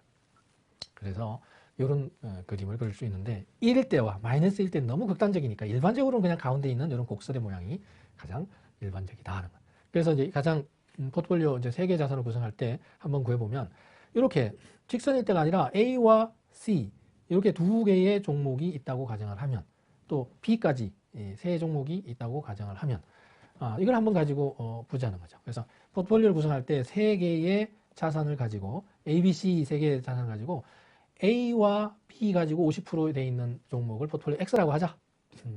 포트폴리오 X는 A와 B, 여기에 B가 되죠. 여기에 반반 투자한 거예요. 여기에 X. 그래서 X를 가지고 우리가 한 번 더 이제 X라는 포트폴리오를 가지고 X는 원래는 이 50% A 여기 0.5, 0.5로 있다가 여기 50% 있던 걸 점점 줄여요. 줄이고 얘를 점점 늘려가는 거죠. 얘를 이렇게 늘려갔죠. 그죠? 높여갔죠. 0.4, 0.1, 0.3, 0.2, 0.3, 0.3 얘를 이렇게 늘려가는 거죠. 그래서 늘려가면 여기가 둘 중에 하나는 여기가 0.2가 돼야 되겠죠. 0.2 그죠? 0.2 이렇게. 그래서 4, 3, 2, 1, 0 이렇게. 그렇게 하면은 이제 B와 C가 0.5씩에 해당이 되는 B와 C가 0.5가 여기 점이 여기 와야 됩니다. 여기 요게 Y가 되는 거예요. 이렇게. 이런 방식으로 하면 세 종목을 가지고 구성 비율을 서로 다르게 하는 다양한 포트폴리오, 이것도 하나의 포트폴리오, 이것도 하나의 포트폴리오, 하나의 포트폴리오 비중이 다른 것들을 B와 C가 50%인 걸 Y라고 하고, 이거는 뭐 다른 K, J 뭐 다 다양하게 붙일 수 있죠. Y 포트폴리오도 포트폴리오 Y도 방금 이렇게 Y 구해진 것도 이것도 비중을 또 다양하게 조정할 수 있다는 거죠. 그래서 이걸 가지고 이것도 역시 여기 B와 지금 방금 B와 C의 50% 있는 걸 Y라고 했으니까 얘를 가지고 이제 역시 B를 줄여보자는 거죠. B를 쫙 0.4, 0.3, 0.2, 0.1 이렇게 줄이고 대신 A를 이렇게 높여가는 거죠. 결국에는 A와 C로 구성된 포트폴리오 Z, G도 구할 수 있다. A와 C로 된 여기쯤에 포트폴리오 G도 구할 수 있다. 이런 방법을 하면 뭐 계속 이렇게 반복해서 포트폴리오를 복제를 할 수 있어요.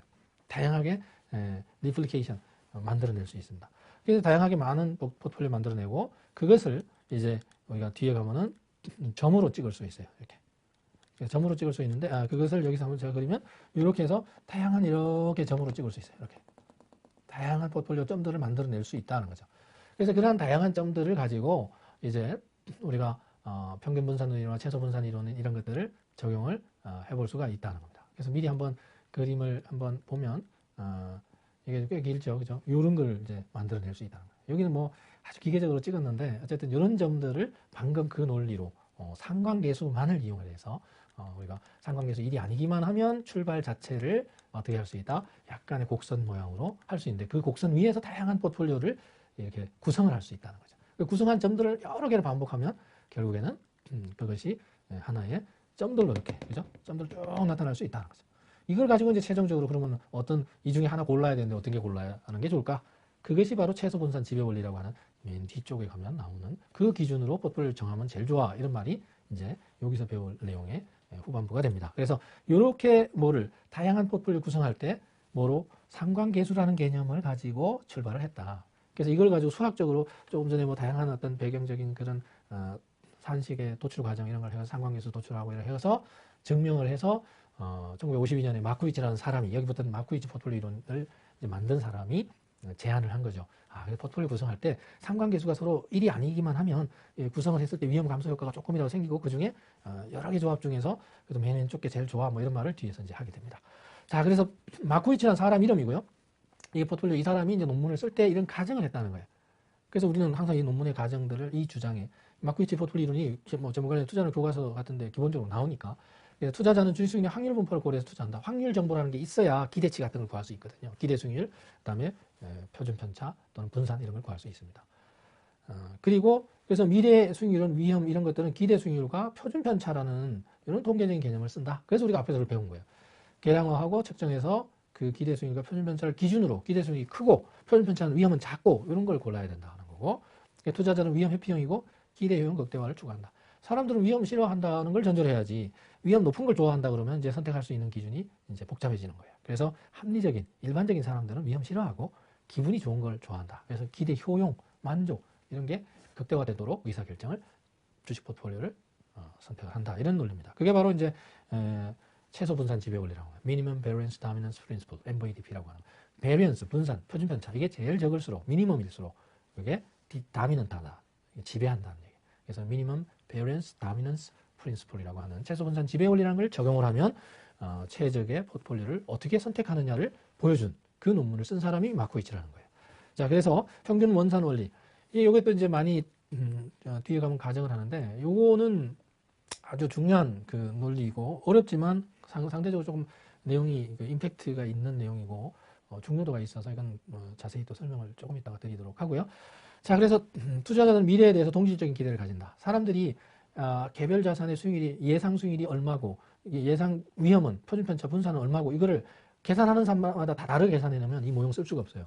그래서 객관적으로 확률이 주어져 있고 그죠? 그 자산에 뭐 어떤 통계 자료가 있다면 누가 통계치를 계산해도 똑같이 나온다는 말이 결국은 homogeneous expectation, 동질적인 미래 기대를 하는 거지 다 따로따로 제각각이면 이론을 쓸 수가 없잖아요. 그래서 그 제각각일 때는 우리가 heterogeneous라고 그래요. 이질적인. 그런데 여기는 homogeneous, 동질적인 미래 기대를 가진다. 사람들마다 똑같다.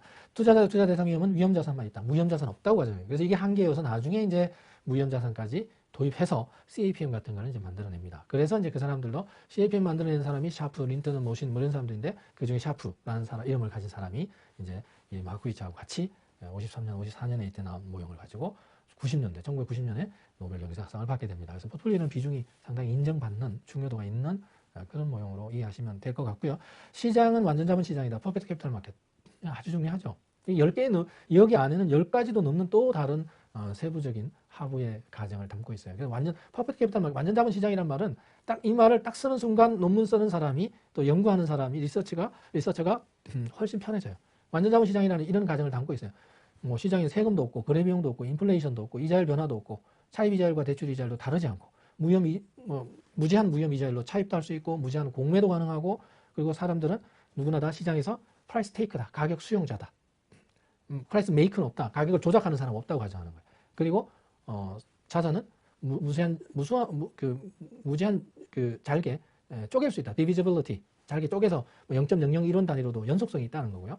divisibility와 marketability. 시장에서 언제든지 팔면 바로 팔리고 사면 바로 사고 이게 가능해요. 근데 주식에서 시장에서는 주문 내도 이렇게 그 호가 주문이 체결이 안 되는 경우도 있잖아요. 그죠? 시세 때문에 시장가로 내도 거래가 없는 경우도 있고 또 그 가격 그 BDS 그 스프레드가 있잖아요. 호가 그 매도 매수 스프레드 차이가 나기 때문에 바로바로 체결된다는 보장도 없어요. 뭐 그런 거. 그리고 11번째는 정보는 신속 정확 충분히 무비용으로 이용 가능하다. 뭐 이런 것들이 다 들어가 있어요. 근데 그런 것들을 전제로 하기 때문에 보세요. 현실은 세금이 있고 거래 비용도 있고 인플레이션도 있고 이자율 변화도 있고 돈 빌릴 때 은행 가서 예금할 때 이자율과 돈 빌릴 때 이자율이 다른데도 그것도 같다고 가정하고 이런 아주 현실적이지 않은 가정들을 하면 훨씬 심플해지거든요. 논문 쓰기 편해요. 근데 현실하고의 그 괴리감은 생깁니다. 그래서 이게 이제 발전되면 하나씩 깨가는 거죠. 세금은 있다고 가정하면 그게 또 좋은 논문이 되고 거래 비용이 있다고 가정하면 그게 또 더 좋은 논문이 되고 그러니까 세금도 법인세가 있다고 가정하면 그다음에 두 번째는 개인소득세가 있다고 가정하면 개인소득세도 뭐 이자소득세, 자본이득세 뭐 이런 게 다 다양하죠. 이렇게 이제 시장을 완전 자본 시장이라고 가정한다는 게 그렇게 간단한 건 아니다. 그런데 이런 것들을 가정을 해서 논문을 아주 쉽게 접근하기 위한 하나의 가정을 한다. 하나의 어떤 편리를 도모한다는 얘기예요. 그래서 정권시장은 수요 공급이 일치하는 균형시장. 균형이란 말 엄청 중요합니다. 시장에서의 균형은 수요와 공급이 일치할 때를 균형이라고 그래요.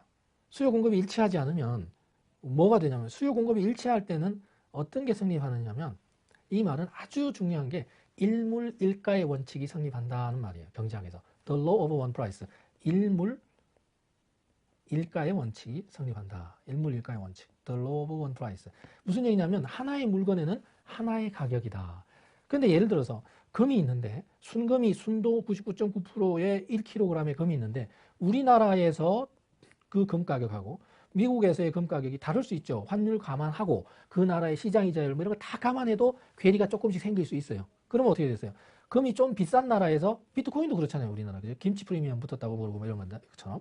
금이나 비트코인이나 이런 게 환율 다 감안해도 지나치게 우리나라가 더 비싸요. 만약에. 명품도 우리나라가 전 세계에서 제일 비싸다 그러잖아요. 뭐 이건 뭐 어쨌든 뭐 시장에 뭐 문화적인 뭐 여러 가지 요소가 있겠죠. 자, 그래서 보면 똑같은 제품에 똑같은 금이라고 예를 들어서 했을 때 한쪽이 비싸면 거기서 싼 데서 다른 쪽에서 사서 그죠? 비싼 데 갖다 팔면 되잖아요. 그러면 앉아서 돈을 버는 거예요. 그죠? 똑같은 걸 사서 똑같은 데 팔았으니까. 그래서 가격이 일몰일가의 원칙이 성립 안 하면 싼 데에 초과 수요가 생기고 비싼 데에 초과 공급이 생겨요. 그러니까 이게 일치하지 않죠. 수요 공급이 일치하지 않게 되죠. 그렇게 되면 나중에는 초과 수요가 생기면 가격이 올라가서 균형이 다시 맞춰지는 이런 과정을 겪게 됩니다. 그래서 균형이라는 단어는 어떤 의미를 갖고 있느냐? 일물일가, 동일한 자산은 똑같은 가격으로 거래가 된다라는 것을 암시하는 임플리케이션, 함축적인 의미를 갖고 있기 때문에 아주 중요한 단어입니다. 자, 그럼 한번 보시고요. 그래서 이러한 뭐 여러 가지 가정들을 가지고 있는데 그 가정들이 담고 있는 의미를 한 번씩 생각해 보시는 게 중요하고, 그래서 나중에 여기다가 역시 포스트잇을 붙여서 확인하실 필요가 있다. 이 관련되는 내용이 나오면 강조를 드리고요.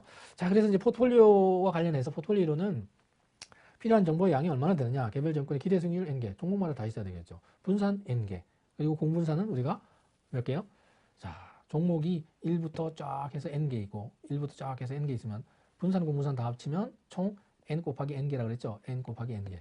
그 중에 대각선에 해당되는 요게 분산만 해당이 되는 거죠. 빼기 분산 N개. 하면 요게 공분산의 개수예요. 그 얘는 공분산의 개수는 N으로 묶으면 N-1 이렇게 되잖아요. 근데 문제는 이 대각선에 있는 오른쪽 upper diagonal element하고 lower diagonal element, 이게 아래쪽의 대각 요소와 위쪽의 대각 요소의 값이 공분산은 같죠. 1과 3이나 3과 1이나 똑같잖아요. 그죠? 그래서 두 개의 공분산이 나왔는데 정보의 개수는 한 개만 있으면 되잖아요. 그래서 전부 다 두 개씩 있으니까 나누기 2 이렇게 하는 거예요. 그래서 공분산의 총 개수는 쫙 다 구해가지고 반절로 딱 나눠 이렇게 하는 거예요. 그게 요거만큼이 공분산의 개수가 된다. 이렇게 보시면 돼요. 그래서 총 개수는 여기 N개 이렇게 오고 요거 다 더하면 2분의 N 플러스 3개만큼의 마르코비치 포트폴리오 이론에서의 정보의 양, 개수가 필요하다. 이렇게 기억을 하시면 되는 거고요. 그 다음에 평균 분산 원리, 민 베네스 시어렘, 아주 중요한 배경입니다. 그래서 마르코비치 포트폴리오 인원이 이 사람이 논문을 쓸 때 이러한 배경으로 논문을 썼다. 그거 보시면 돼요. 그래서 여기 가장 중요한 내용이 포함이 되어 있어요. 내용은 자산 승률의 분포가 정규 분포이거나 정규 분포라는 가정하고 쿼드라틱 유틸리티 펑션, 2차형 효용 함수를 가정을 합니다. 그래서 사람들의 만족 함수, 효용 함수, 기분 이런 거는 2차형이라고 가정을 하자. 2차형 함수는 뭐 요거 아니면 요거겠죠. 그죠? 2차 함수는 극점이 하나잖아요. 3차 함수는 3개, 4개 막 이렇게 3차 함수 2개 이렇게 2개만 있어야 되는데 요거나 요거 그죠? 요거 넣고 그러니까 그 차수보다 한 개 그 극점이 적잖아요. 그죠? 2차 함수는 1개, 3차 함수는 2개, 4차 함수는 3개 뭐 이런 식으로 뭐 그래서 최고창의 계수값이 양이면 위에서 이렇게 내려오고 그런 게 다 배운 거죠. 수학할 때. 그래서 동일한 기대 수익률을 가지고 있다면 위험인 표준 편차가 낮은 자산, 기대 수익률이 같다면 위험이 낮은 게 좋고 동일한 위험이라면 기대 수익률이 높은 게 좋다. 이렇게 선택을 하는. 그래서 여기에 투자자의 효용함수는 역시 기대 효용과 평균 분산으로 표현을 할 수가 있다. 이게 이 정의인데 이걸 또 수학적으로 쓰면 이렇게 돼요. 그래서 여러분들도 수학 그렇게 익숙하지 않잖아요. 일반적으로. 그래서 사실 제 석박사 논문의 전공은 이겁니다. 주식 수익률의 분포가 무슨 분포냐. 저는 분포에 대해서 특히 분포라는 통계적인 배경을 가지고 주식 시장에서 적용을 했어요. 그래서 주식 시장에서 언제 이런 주가가 막 이렇게 움직이잖아요. 막 이렇게 움직이다가 언제 여기 스트레이트 이게 꺾이냐, 스트럭처럴 브레이킹이 언제 생기냐. 여기 변곡점 알면 여기서 사서 이런 데서 팔면 되잖아요. 이렇게 변곡점이 있어. 여기서 사서 변할 때 하락에서 상승 전환할 때 사고. 근데 이게 수학적인 모형이 통계 모형을 가지고 이제 적용을 합니다. 근데 이제 통계 모형 중에는 수익률이 정규분포라는 가정을 전통적으로 하고 있는데 현실에서는 이 정규분포 안 맞아요. 당연히 정규분포 아니겠죠.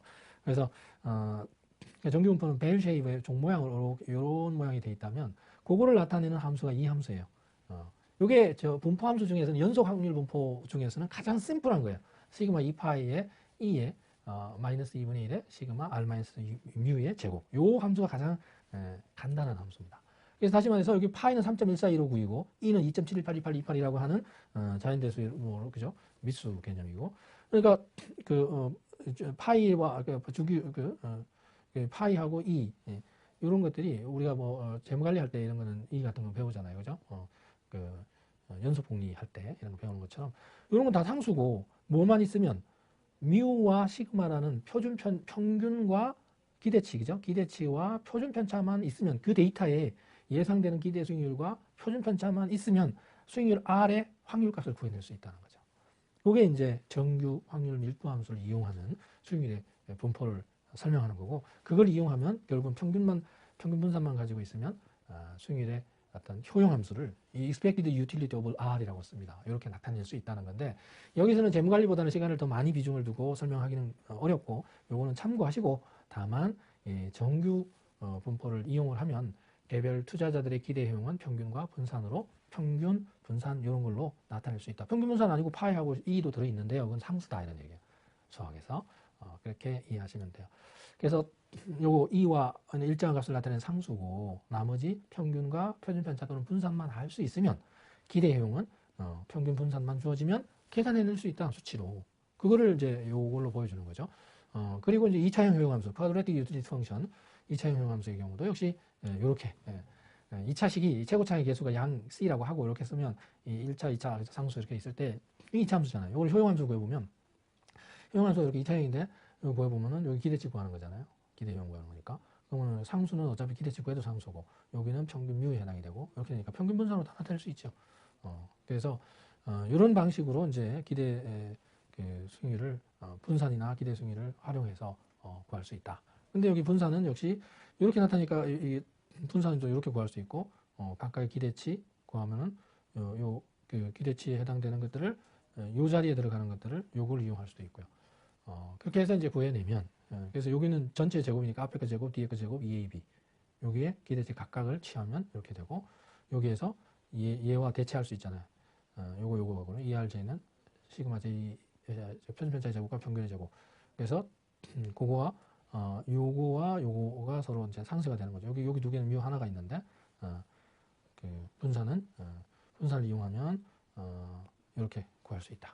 그래서 이 분산은 결국은 제곱에 대한 기대치에서 평균의 제곱을 빼는 이런 방식으로 구하면 이 자리에 얘를 넣고 또 분산의 제곱 같은 경우도 그렇게 여기서 활용할 수 있다.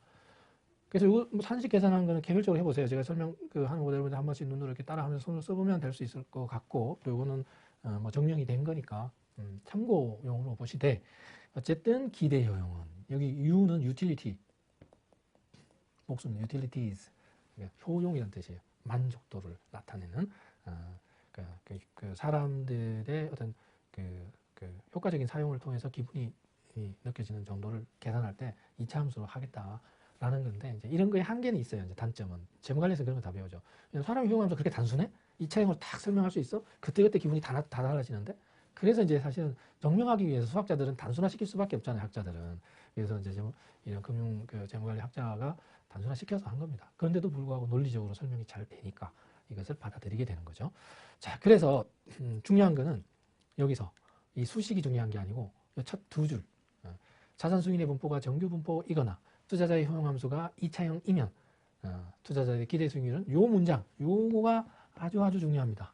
이게 뭐다? 평균 분산 원리의 이것의 정의가 방금 얘기했던 그 내용이다 하는 거예요.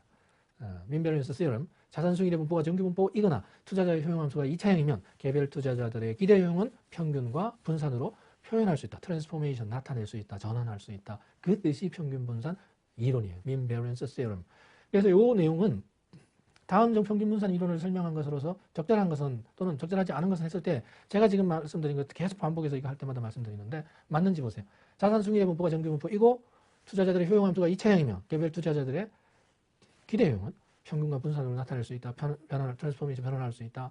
라고 하면 맞나요? 틀리나요? 방금 불과 1, 2분 전에 설명한 것과 지금 설명한 거는 한 군데서 달라요. 자산수익의 분포가 정규 분포이고가 아니고 이거나 둘 중에 하나만 만족하면 된다. 자산수익의 분포가 정규 분포이거나 투자자의 효용함수가 2차형이면 개별 투자자들의 기대 효용은 평균과 분산으로 나타낼 수 있다. 그래서 객관식 시험 문제에서 여기 이거나를 이고로 해놓으면 그냥 잘 틀립니다. 제가 이게 그렇게 중요하냐 그러지만 상대적으로 그 의미는 중요한 걸 많이 담고 있어요. 뒤에 이런 식으로 장황하게 설명할 정도로 그 중요도가 큽니다. 근데 여러분들은 이런 걸 계산이 이런 거에 비중 있게 막 또 물어보면 너무 어려워 하잖아요. 그래서 의미라도 여기 있는 이 두세 줄이라도 제대로 이해한 다음에 다음 스텝으로 가면 좋겠다 하는 관점에서 강조를 해드립니다. 그 의미가 제일 중요합니다. 자, 증명해봐라 그러면 이런 내용들인데 여기까지는 그냥 여러분들이 대학원 가거나 좀 더 깊이 있게 배우면 숙지할 수 있겠죠.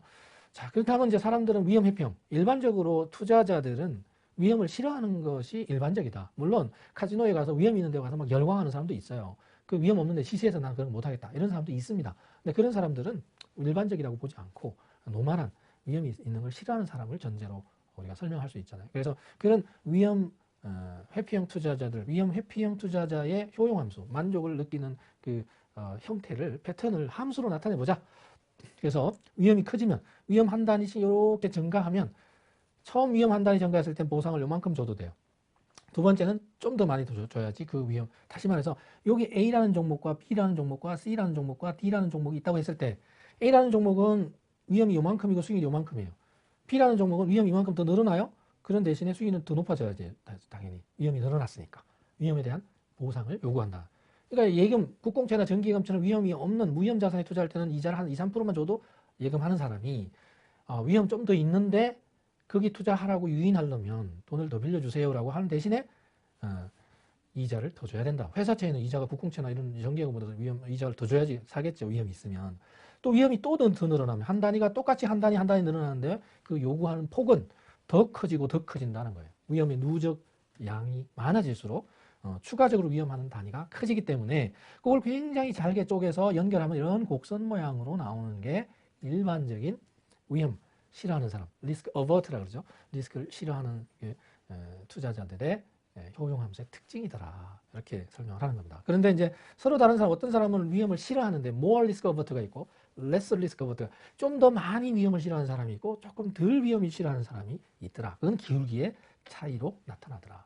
그래서 한 단위 증가했을 때 그 위험 증가폭이 보상 여기 기대수익률 증가폭이 작으면 덜 위험 회피적인 사람이고 그 폭이 엄청 큰 사람은 더 more risk avert다 이렇게 얘기를 합니다.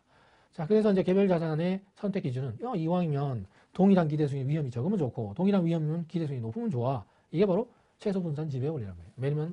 Minimum Variance Dominance Principle. 이게 최소 분산 지배 원리가 적용이 되면 자, 그래서 여기 선이 약간씩 차이가 나는데요. 요게 다 밑으로 여기 붙었다고 보시면 돼요. 어쨌든 수평으로 같아요. 같은 뭐는 기대수익이 똑같은데 위험이 어떻게 제일 낮아요? A가 오른쪽 B나 C보다 위험이 왼쪽에 있죠. 요 위험이 시기퍼준 편차가. 얘는 위험이고 얘는 기대 수익률이잖아요. Expected rate of return of individual security J니까. 그래서 A가 뭐를 오른쪽에 B와 C를 뭐한다? 다미넌트한다. 지배한다. 그리고 그러니까 동일한 기대 수익률 하에서는 위험이 작은 것이 위험이 큰 것을 지배하고 세로로 한번 쫙 보시면은 A, D, E 중에 뭐가 위험은 똑같죠? 여기 가로축의 위험의 수준은 똑같아요. 그런데 기대 수익률 어느 게 제일 높아요? A가 제일 높죠. 그래서 A가 DE를 다미넌트 지배한다는 거예요. 그래서 이왕이면 같은 위험 하에서는 기대수익이 높은 게 낮은 걸 지배한다. 그 말이에요. 그래서 동일한 위험 하에서는 기대수익이 가장 큰 자산이 그죠? 제일 좋다. 동일한 기대수익 하에서는 위험이 가장 작은 자산이 제일 좋다. 나머지를 지배한다. 이걸 지배 원리라고 한다.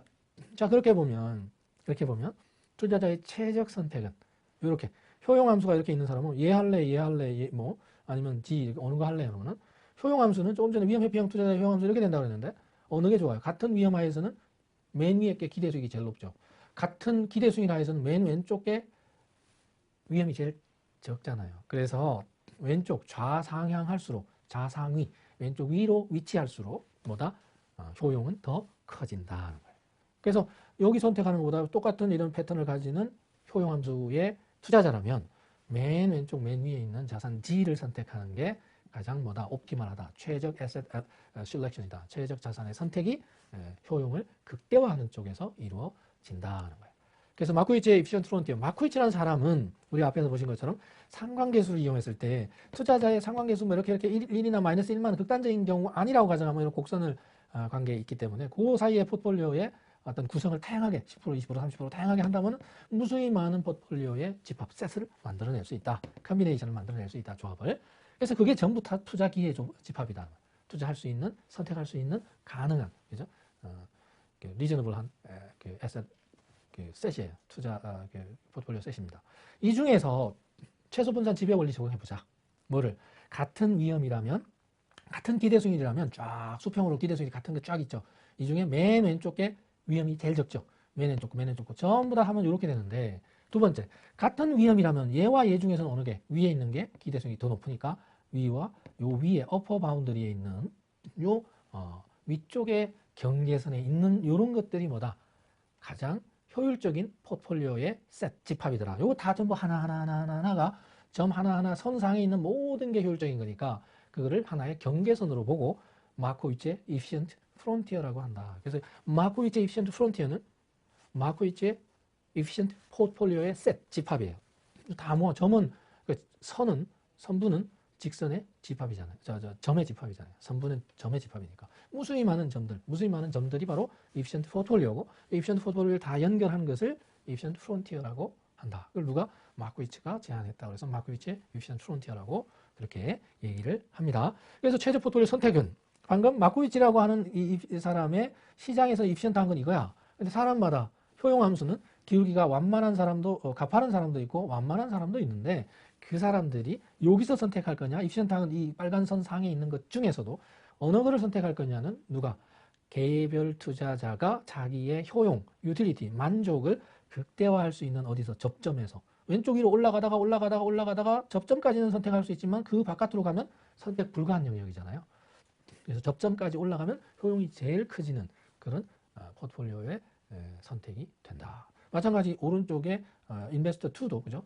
여기도 인디퍼런스 커버가 무차별 곡선이 이렇게 돼 있을 때는 여기서 접할 테니까 여기가 자기의 만족이 밑에 있는 것보다 더 높으니까 최적 포트폴리오의 선택이 이루어진다 이렇게 볼 수가 있습니다. 그래서 이와 같은 논리로 포트폴리오를 선택을 할 수 있는데 이거의 단점은 시장에 무위험 자산도 있는데 주식 투자만 하는 사람만 있다 이렇게 가정을 하는 거와 같은 논리예요. 그래서 시장에 위험 자산만 존재한다고 가정하고 도출한 선택 기준이 된다. 그런데 현실에는 정기예금, 국공채 이런 무위험 증권이 있는데 이런 것들은 반영 못하는 거 아니냐. 그래서 무위험 자산이 존재하는 경우에는 새로운 투자 지표를 만들어지게 되는데 이것을 이제 우리가 일반적으로 이제 캐피털 마켓 라인이라고 해서 CML이라고 해서 이제 도입을 합니다. 그게 1950년대에 다 설명이 돼 있어요. 3년 이게 52년에 나온 이론이고 53년, 4년 이때 벌써 다 해서 CAPM이라는 모형까지 만들어지게 되는 거죠. 자, 그래서 근데 어쨌든 그런 이론을 나오게 한 배경으로서 아주 중요한 논문이 이제 마코비치에서 제시가 됐다 하는 의미에서 아주 중요도가 있는 거고요.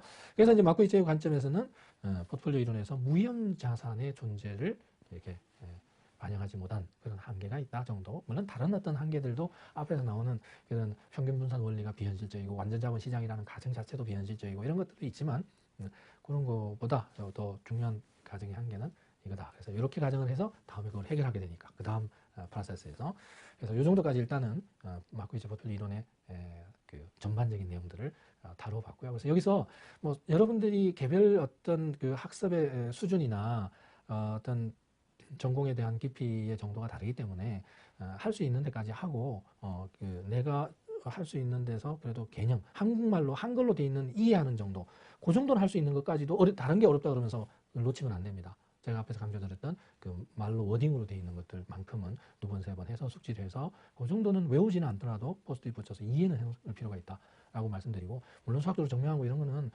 나중에 여러분들 중에 또 대학원도 가고 뭐 이런 전공을 하는 분들도 있으니까 그런 경우는 기본으로 알아두셔야 되는 내용이 포함이 돼 있어요. 그래서 필요 없는 내용은 없지만 난이도는 느끼는 정도가 사람마다 학습자마다 좀 차이가 있을 수 있다는 것을 염두에 두고 개별 그 학습 수준에 맞춰서 복습을 반복해서 하시는 노력을 했으면 좋겠다는 당부를 드리고 이번 시간 강의는 여기서 마치도록 하겠습니다. 여러분 수고하셨습니다.